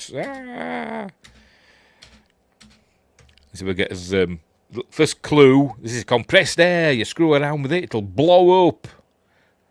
Anyway, so that's a clue for later. These are Chekhov's compressed air tanks. There you go. Screw around with these tanks, they're going to blow up. Anyway, don't know what that bastard shark's going to do with it. Might eat it, I suppose. So we need a rocking chair one time. Next time, just ask me which line to pull, right, Chiefy? Anyway, so there he's practicing. So now we see him practicing his knots. Little brown eel comes out of the cave. Swims into the hole, comes out the hole. Back in the cave again. So, gets it wrong. Anyway, notices something's happening. His line is going out slowly. Like that little clicks. So he starts strapping himself in. There's Quint. And then just as he gets the knot, says, hey, I got it. And then suddenly the line goes out like mental. Just says, wow, that is sad. If I would have, I'd be mad and become a bit of a nutter. Stephen would have fixed up if they said something. Yeah, he wasn't happy, Steven Spielberg, when they learned that they'd chopped it up.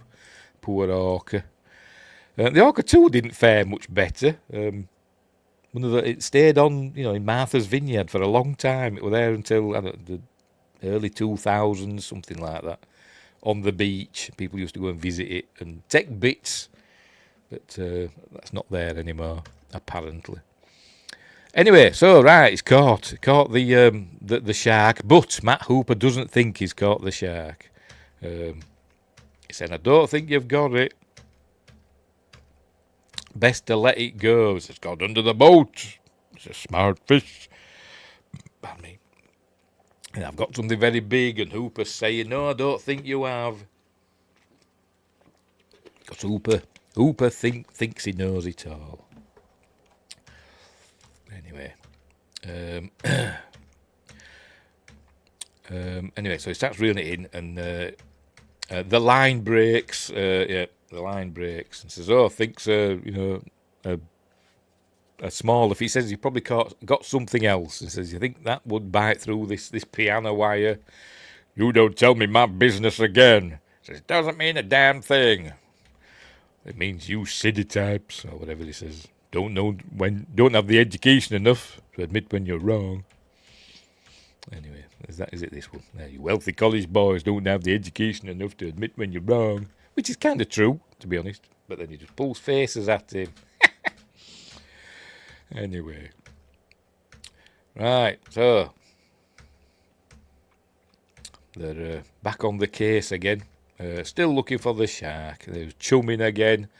Matt Hooper's playing patience. You heard him, slow ahead.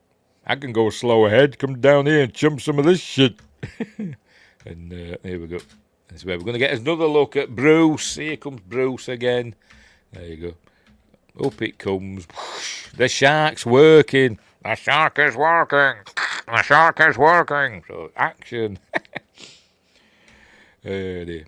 By the way, sharks were designed by Robert Matty, who designed the giant, was it a giant squid or a giant octopus? I can't remember. In 20,000 Leagues Under the Sea. I think it was an octopus, was it? I can't remember. Anyway, he designed that and built and all that by Roy Arbogast, who was the one of the production designers. Joe Alves, I think, was the production designer, wasn't he? And second unit director, and he was going to direct Jaws 3. But anyway, so it's popped up, and this is where we get another improvised scene. See, he backs into the boathouse, whatever they call it, wheelhouse, I don't know what they call it. This is where he says, we're going to need a bigger boat. There we go. Oh, it's you're going to need, I was thinking, we're going to need a bigger boat. You're going to need a big Mandela effect. Right, so here he comes. There we go. So they get the first look at him. We say him. I know it's called Bruce, but is it a he? Don't know. There we go. It's a 20-footer, 25. There we go. I always thought the tail looked a bit poo. Can you see the tail in this? You see the tail a bit later on. It looks a bit stubby as the tail. When you see the real sharks that are filmed by, I forgot their names now. Is it Ron and Valerie Taylor. They filmed real sharks down in Australia. They look like they're all, lovely and sleek and all that. But then you see Bruce, and he's kind of got a stubby tail. But anyway. Right, they're going to get a barrel in him. So this is where Hooper's going to get there. We've got to get his harpoon out. If only Josh Tempest were here. So he's going to get a barrel in him, waiting for Hooper to come and tie it up in a minute. He's wanting to get a photo of it. And he's so go to the end of the pulpit. I need you for scale. He goes, scale my ass. Just as a scene, Roy, it makes me got to re-watch Sequest and Blue Thunder in 2010. Yeah. And what else? What else? We were in the marathon. What marathon man he were in? I always remember Marathon. Was it Marathon Man where he gets piano wire?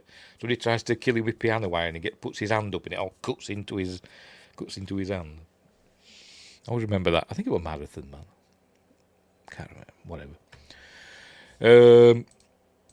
Now, foreground to give it some scale. Scale my ass. Foreground my ass. That was it. Anyway, so there we go. Getting ready. He's got a I don't really know why he puts this on. There we go. It gets this out. Obviously, some sort of tracking device. But he doesn't really use it. He doesn't do anything. We just see it on the side going beep, beep. But we don't see Hooper saying, oh, I've picked it up. It's on its way or whatever. But anyway, never mind. Dear. Right. So, here we go. Get ready. He goes, don't wait for me. Tired of now, Mr. Hooper. Don't wait for me. So anyway, here it comes. Here comes the shark. No, that's the chief saying, kill it. Kill it. But obviously, don't want to. He's just shooting a barrel into it. Shoot. So they shoot. Is this where we see the stubby tail? No, we don't. So they've got a barrel in him. Off it goes. Dee, dee, dee, dee, dee. That jolly music playing. Think in a minute. Is it this bit?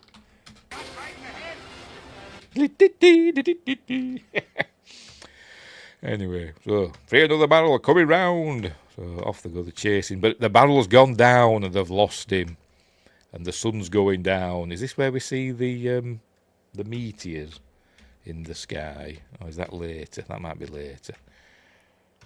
Yeah, that's later. So they're waiting. Oh, do we see one here? Is it this one? No, it must be later. Must be later. Is this the this is the scene where we're gonna look at each other's scars? Was it that where we see the meteors? I've got to go back and check now.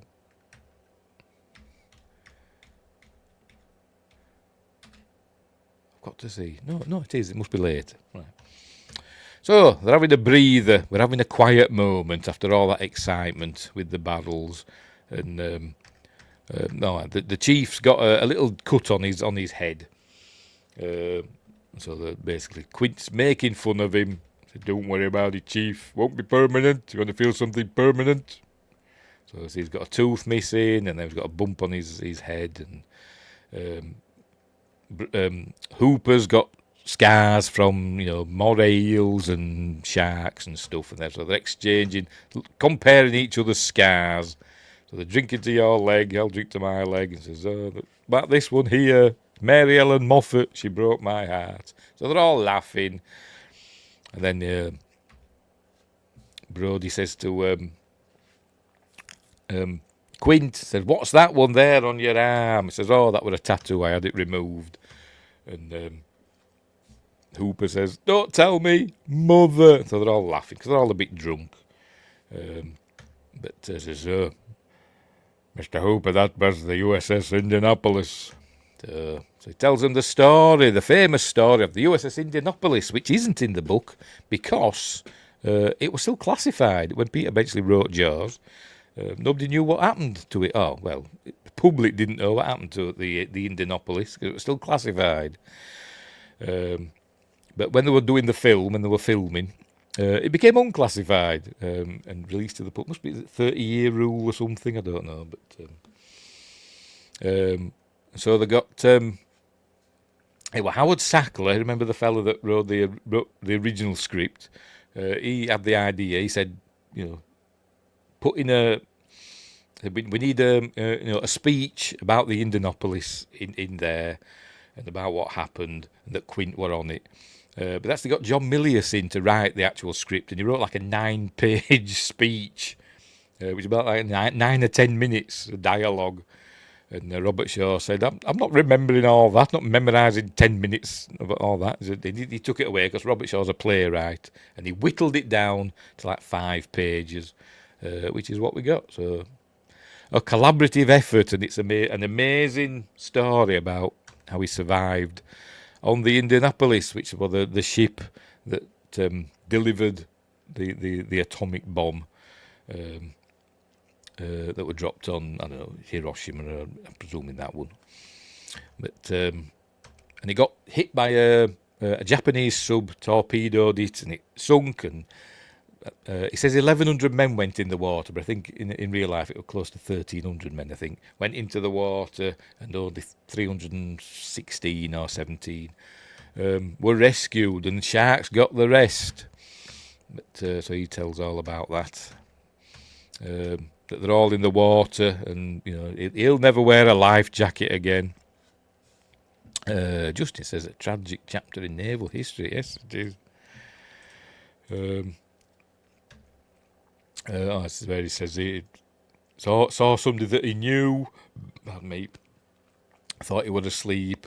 Give him a shake, and he upended. He'd been bitten in two below the waist. So anyway, then they were waiting to be rescued, basically. And I said 1,100 men went in the water, 316. I think it was 317 in real life that were rescued. But and then they start singing Spanish Ladies again. And then show me the way to go home. I think this is where we start seeing meteors. But first we see the barrel coming back with its beep, beep, beep. But Hooper doesn't know this, so why did he bother putting that on? It's just for us, isn't it? And notice it's coming through the water. Is this a special effect, or is that really there? The luminescent algae or krill or whatever it is in the water. I don't know what I'm doing that for. But you see it glowing green in the water there. And it's going to attack the orcas. They're singing away, and it's attacking the orca and making it fill with water. Look, that nearly rhymes. So and then a lantern's caught fire and all that stuff, and then the light goes out. Oh yeah, the light, and Quint's shooting at the bugger. I think it is a special effect. I don't think it is real, is it? That I think they've added that afterwards, haven't they? It looks cool, 1975. Bit of animation on. Chief's got his his there we go, his service revolver out, and he has a pop at the shark, but it buggers off. I think this is where we see a meteor. There we go, we see a meteor. We see a couple of them, and I don't know if they're real or not. I don't think they are. They look a bit jerky, don't they? But we see a meteor there, and then we see one again in a moment. Hang on, or did we see it before? Hang on, where are we? Saw it there. Oh, you go. See it? There we go. Do you see it there now? There we go. Here it comes. I think it comes down. Oh, there it is. You can see it there. Look. Meteor. Why did he add that? I don't know. I'm guessing it is a special effect. I don't think there are real meteor there. Anyway. Right, so morning has broken. Fixing the engine. But the barrels come back again. So we're going to stick another. The tie it up. That's it. They tie the barrel up to the cleats and the transom. He says, "I've seen fingers torn out the knuckles." He says, "Here, give it to me." And then he nearly gets his fingers torn out when the shark makes a run for it. But Brody decides he's going to make a phone call. He's going to call for help. But Quint comes in and smashes up the radio. And my son, as I was watching this earlier on, and my son came out, "Why did he do that?" I said, "Because he's kind of crazy, isn't he? He doesn't want any help. He wants to catch the shark. It's his personal thing. He doesn't want anybody to come and disrupt that. Plus, he's kind of crazy. He's essentially Ahab, isn't he? And in the book, he is Ahab. In the film, he has a gruesome death, but in the book, he just gets pulled under the water. He gets wrapped up in ropes and stuff and gets pulled under the water like Captain Ahab did in Moby Dick. But anyway, here he is smashing up the radio. It's just great. You're certifiable. But anyway, so they're going to get another barrel ready. Well, he had under the rope, and the shark made a run for it, and he's got damage to his hands now as Quint, but he can still fire his harpoon gun. By the way, speaking of harpoon guns, did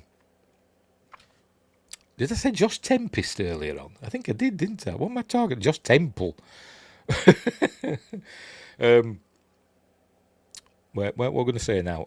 Jurassic World. So totally changing the subject. Have you seen that? There's a clip or a trailer or whatever for Jurassic World Rebirth with Scarlett Johansson doing this. They're doing this with a Mosasaurus, and she's got a harpoon gun there, and she's like hanging over the side. And I'm like, it's there, shoot it. And she's like faffing about, and I'm getting dead mad.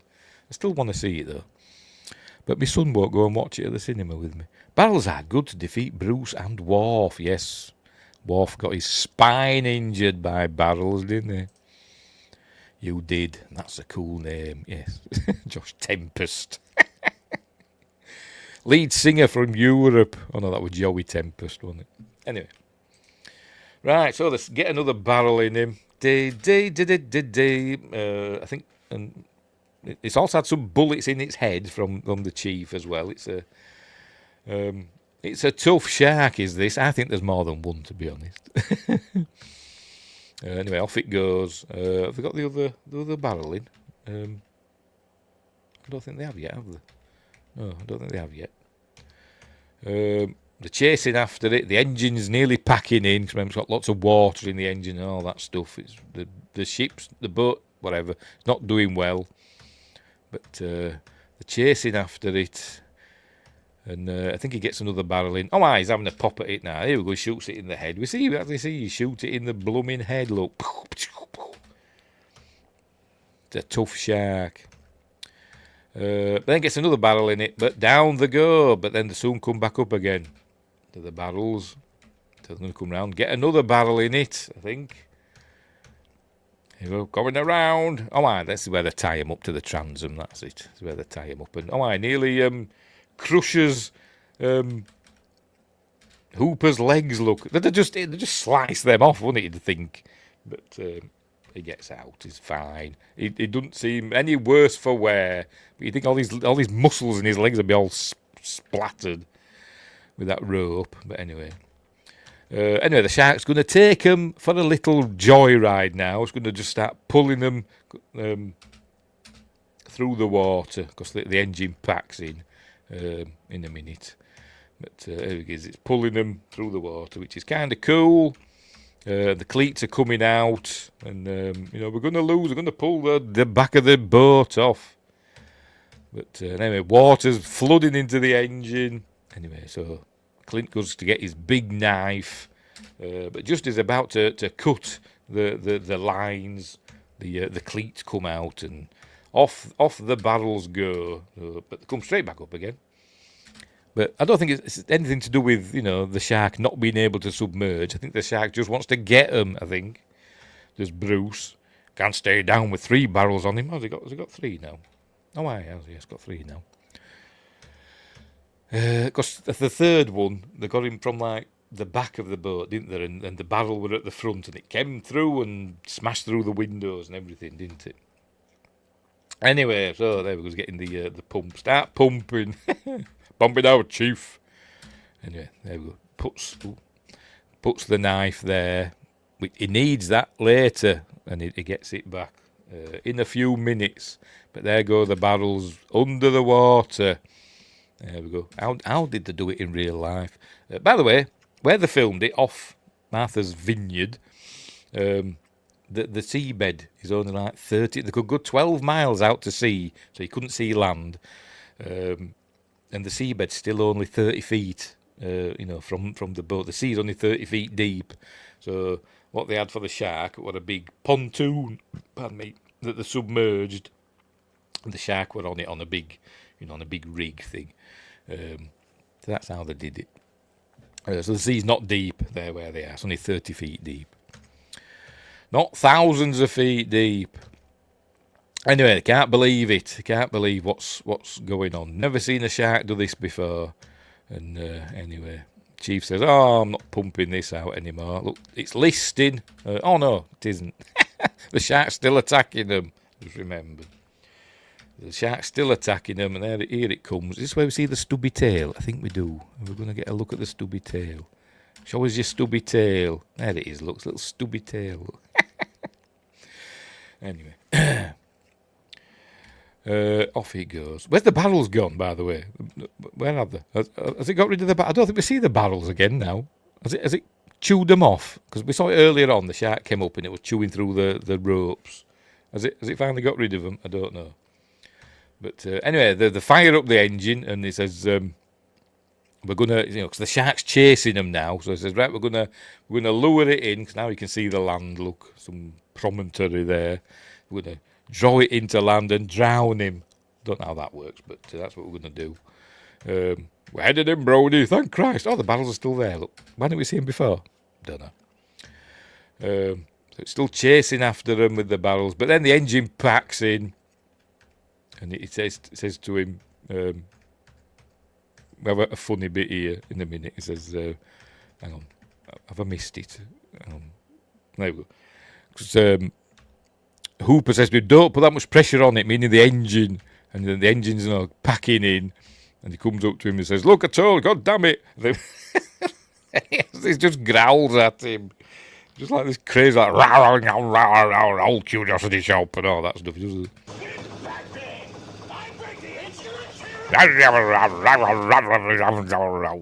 Old curiosity shop. He's gone mental, bless him. Anyway, the engine packs up, and that's it. And so they think, right, well, we're done. I don't know what to do. And says Quint just gives in, and he says, right, Hooper, what can? Oh, he gives life jackets out to Hooper and Brody. And remember, he I'll never wear a life jacket again. So I won't myself. He says, okay, Mr. Hooper, because he's man enough to admit when he's wrong, when he's, he can't work out what to do. Says, what can you do with this stuff of yours?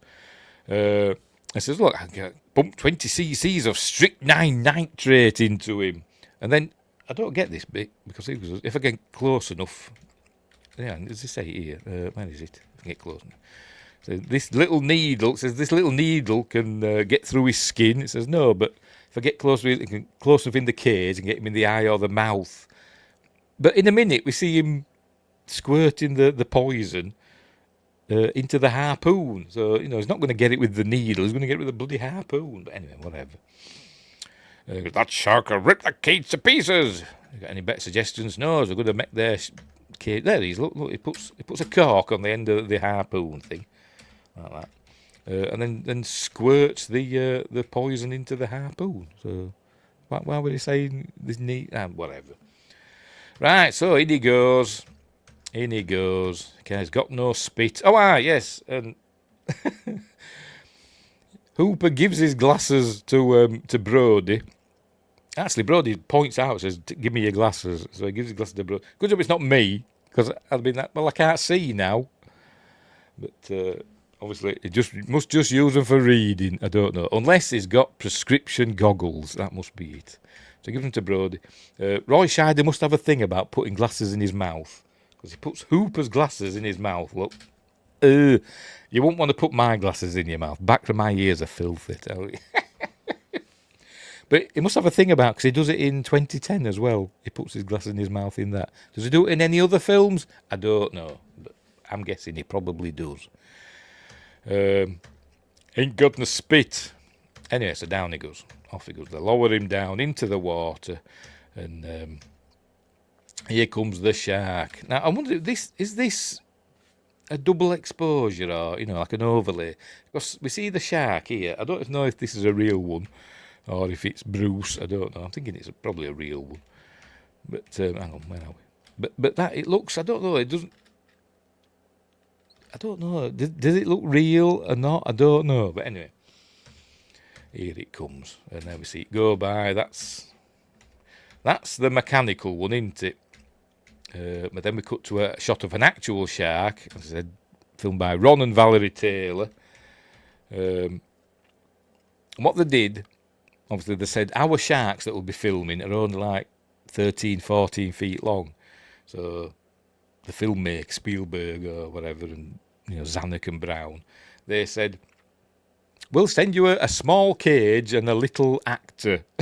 So that's what they did. So they sent out this little actor. His name might have begun with a Z. I can't remember. Is he in? Maybe he's in the stunt crew. I don't know. But let's have a look. See if it says art department, special effects, visual effects, stunts. No, it's not him. It's not Fred Zendar, is it? I don't know. Let's have a look. What does it say? The one of them's got a Z in it.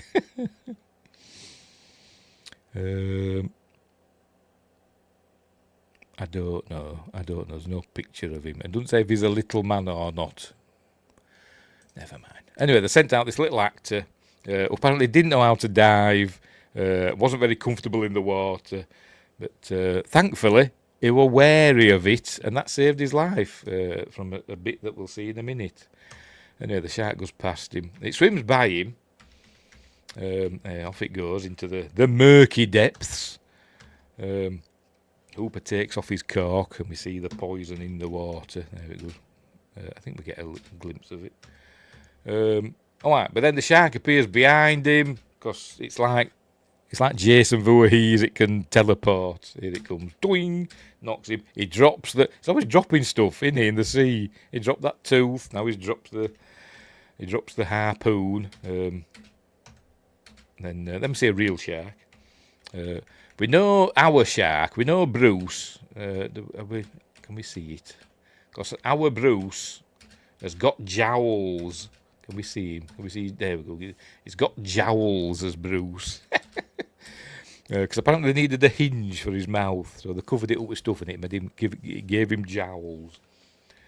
There he's dropping the harpoon. Can't get it back.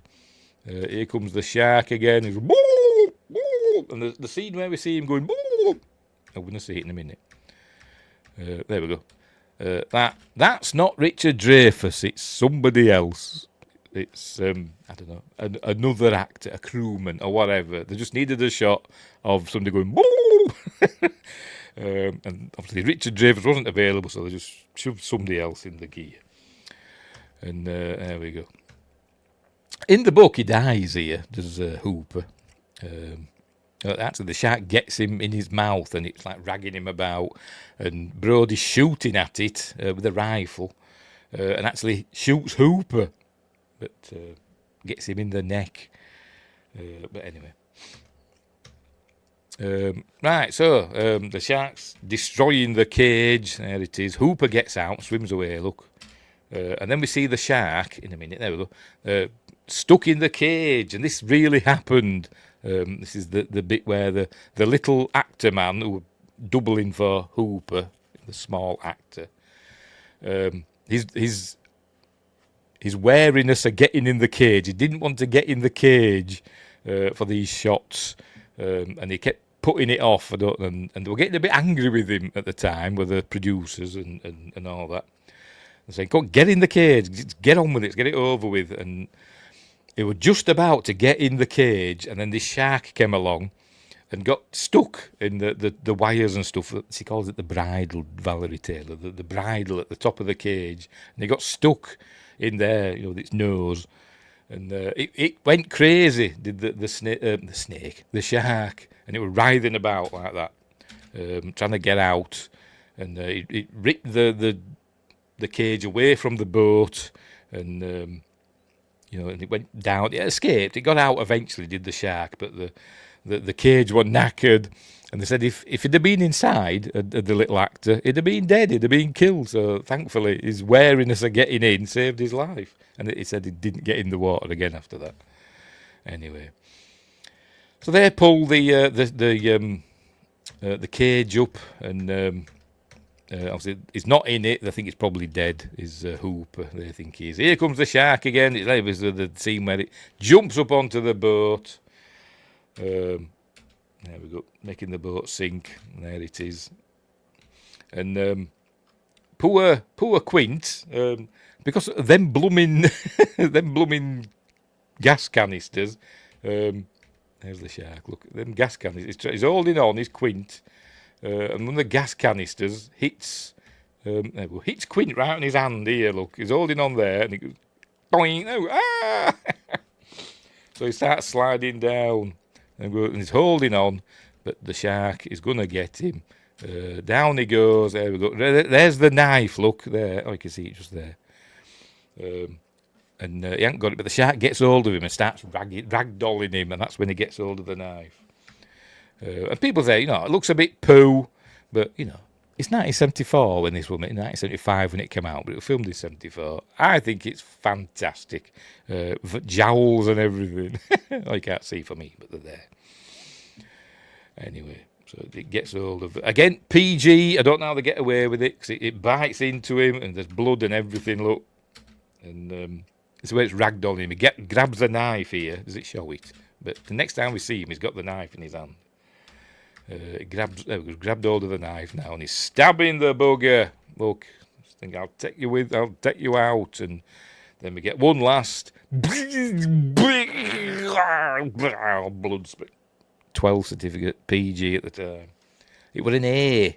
I remember when I was a kid, in the UK, it was an A certificate, which were equivalent to American PG. And now it's a 12. It's gone up. Anyway. So that's it. That's Quint dead. That's in the book. He gets pulled in under the water. But in that one, he gets eaten by the shark. And we see Quint meat in his teeth, in Bruce's teeth. Anyway, the boat's sinking. Orca 2 is sinking. Here comes the shark again. That's a good name for a song, isn't it? To write that down. I always think of titles for songs and I forget them because I don't write them down. I did a song today, for my music channel. Go and check it out, TOYG Music. Did a song today. Not a kid anymore. And I thought of it yesterday when I was walking into town. And then this morning thinking, I thought of a song title. I can't remember what it was. And it took me ages to remember it. Because I don't write stuff down because I'm stupid. Anyway, here comes the shark in a minute. It is, here it comes. And see, it's got all Quint meat in its teeth in a minute when we see it. There we go. All Quint's flesh stuck in its teeth. It needs a toothpick, doesn't it? That's what it needs. Anyway, so he grabs hold of the Chekhov's compressed air canister, shoves it in its mouth. And down, off it goes. There we go. In its mouth it goes, chewing away. Justin says it is a great movie. It is. It's an amazing movie. Really, compared to movies now, it is tame. But I don't think for the certificate that I don't think it's tame for the certificate that it got. I think if it brought out now, I think they'd have given it a higher certificate. It'd have been like a PG-13, or which is like a 15 in the UK. I think it'd have got a higher rating now. Spielberg gets away with murder, doesn't he? In his films, I don't know how he gets away with it. Raiders of the Lost Ark, heads blowing up and all sorts. People getting got by propellers. PG certificate. I don't know how he gets away with it. Anyway,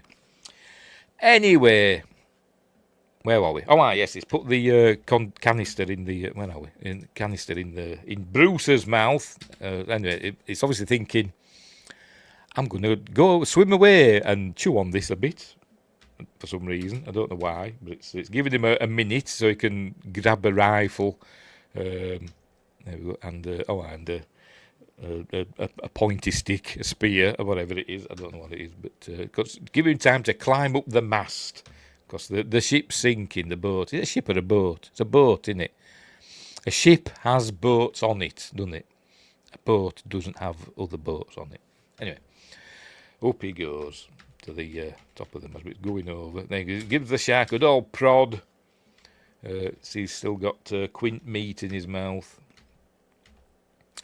And anyway, so gives it a prod and a poke, and it swims away again for a bit. There we go, goes down again. And now it's swimming back at him, and this is where we get the climax of the film. It is PG to me. Because you're tough, made of tough stuff. Justin. Anyway. So he's shooting away at it and missing, but then he has to say his line, "Smile, you son of a bitch," and then he gets it in a minute. There we go, "Smile, you son of a bitch," and he shoots the canister, boom, and it blows up. Yeah, boom, poor Bruce. And apparently I think this was the last shot of the film. Was blowing up the shark. It was the final shot of the film. And Steven Spielberg wasn't there. This started apparently a ritual for Spielberg, because it was the last shot of the film. Spielberg had he'd got his plane booked. He was heading back to Los Angeles, but something happened. I can't remember what happened, but they were delayed. And Spielberg said to Joe Alves, who was the second unit director, he said, "You can do it in the morning then. I'm out of here." So he didn't film this scene. I think it was Joe Alves that directed this part, which started a tradition for Spielberg. Apparently, he never films the final shot of his movies. I think because of this. Maybe it's for good luck, I don't know. Richard Dreyfuss says it because he thinks, pardon me, it's because he thinks that the crew's going to do something to him, like a practical joke or something. But anyway, he didn't direct this part. It was Joe Alves that directed this. I've done that again. Justice says, "Ha, for me, PG has to be boobage." Or PG-13 has to be boobage. Dear. Bless it. Bit of boobage. Speaking of boobage, another PG film's got boobs in. Speaking of Hooper, the film Hooper. You remember that one? What is Hooper? Yeah, Hooper with Burt Reynolds, and also I think Convoy with Chris Christopherson and Ali Sheedy. Is it? No, that's not right. Ali McGraw. I love that. I went to see that at the cinema. That was a PG, and that had boobs in it as well. Anyway.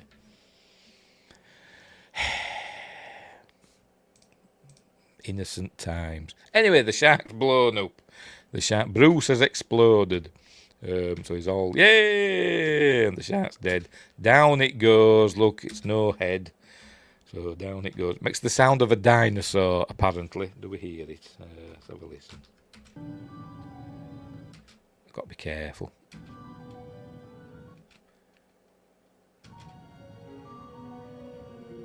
I'm listening for the sound of the dinosaur. Yes, and the dual sound. Yes. Got to be careful.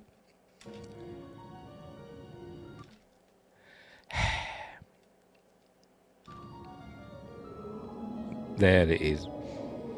There it is. The dinosaur sound that he used in Duel. It was from... It might be from The Lost World from 1960. I'm not sure, but one of them. But anyway, so there we go. So that's the end of Bruce. But we know that Bruce has a friend. But anyway, here comes Hooper. Hooper's safe. He's okay. He goes over to Brody. Says, "Yeah, we did it. Where's Quint? Brady's he's not around anymore." Anyway, so they're going to swim back in. There we go. They use the barrels to swim back in. Luckily, there were some barrels still knocking about. And why they're swimming that way, I don't know. They're swimming towards all the seagulls, which I'm guessing are feeding on the bits of shark now that's floating in the water. So, but they look to be swimming further out to sea. Why are they swimming? They should be going the other way. Surely. But anyway, never mind. So off they go, swimming away. And then we cut to the credits. Here we go.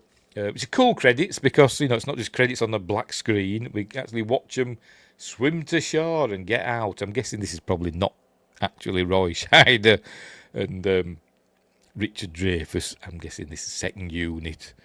But anyway.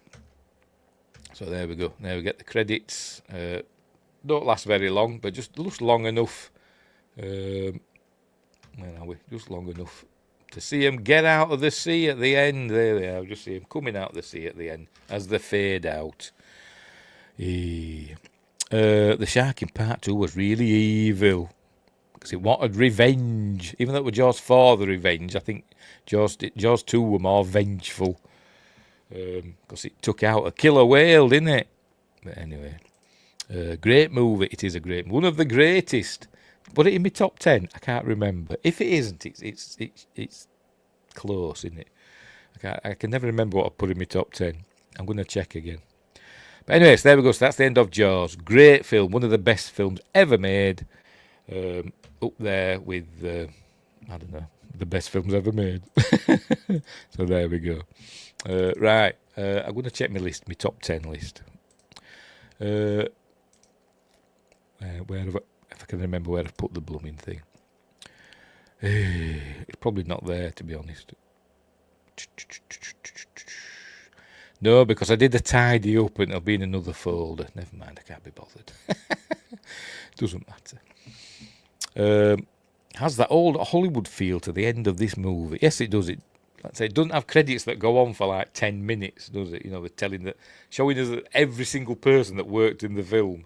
It's just got the main people, the main credits. Basically, it's the, department heads get a credit, and that's it, innit? But, yep, great film is Jaws, and happy 50th anniversary to that film. I'm sure the book is still readily available to read, as is the Blu-ray to watch. It's out on 4K as well, but I don't really bother with 4Ks now. A, they're too expensive. And B, I can't really tell that much difference between a 4K and a Blu-ray with my stupid eyes. But anyway, never mind. What was that? I've got a wire. Sorry. The wire's dangling. Right, so there we go. That's the end of Jaws. Go and watch it. Followed by Jaws 2, which I really liked. I went to see that at the cinema, Jaws 2. Really, really good. I really enjoyed Jaws 2. Even though Roy Scheider didn't have fun.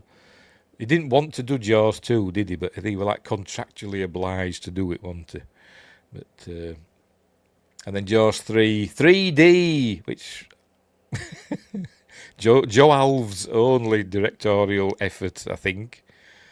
It's not good, but Justin likes it, which is fine. And then Jaws: The Revenge, and then there's Jaws video games, isn't there? My son's got one of them, I think. I think it's that one. Or there's a Jaws video game. There's also another one that's like Jaws, but I don't think it's anything to do with Jaws. I forgot what they call it now. Man-Eater or something. That might be what my son's got. I don't know. Anyway, whatever. Right, we're done. We'll leave it there. So that's it. Happy birthday. Happy 50th birthday, Jaws.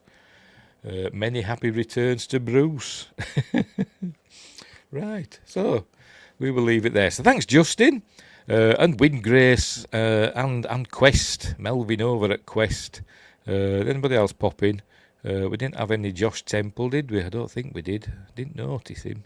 If he popped in, he was in and out quick. I don't think we did it. We were mentioned, wasn't he? But quick look at Rumble. No, nobody's chatted over at Rumble.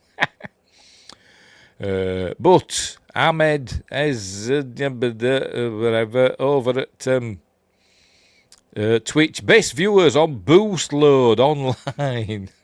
I'm not going to click on it.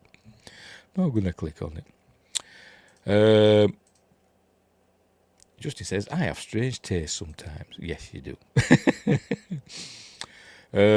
Winger says, I like Jaws X, where he becomes a cyborg and goes to Neptune. Yes, that's a good one, is that? Don't give them ideas. The people at the asylum are now reading this and thinking, anyway. We'll do that one. Space Jaws. Have there been any space shark films yet? They've done everything else, haven't they? We've had snow sharks and sand sharks and land sharks. That was the original title, wasn't it, for Tremors, I think? Land sharks. What else? We've had ghost sharks and exorcist sharks and sharknadoes, obviously. And have we had any space sharks? That's got to be coming, hasn't it? If it's not been done yet. Anyway, we will leave it there. So thanks for watching, wherever you are. Don't be afraid of the water. Star Shark. What does TMIMG it now? I don't know what that means. Anyway, and if that's an acronym, it's lost on me. Anyway, right, so I'm going now, so we'll leave it there. So, as I said, thanks Windgrace, thanks Justin, thanks Quest for keeping me company while I waffle on about Jaws. Great film. If you haven't seen it, where have you been for 50 years? Probably not born. Trademarking. TMing. Right. Star Shark. TM. Or a little R in the circle. Or whatever. Right. Get right in that screenplay, Windgrace. Don't have AI doing it for you. Right, so we'll leave it there. So thanks for watching. Wherever you are, look after each other. Don't be afraid of the water. It's safe, mostly. And until next time, I'll say this.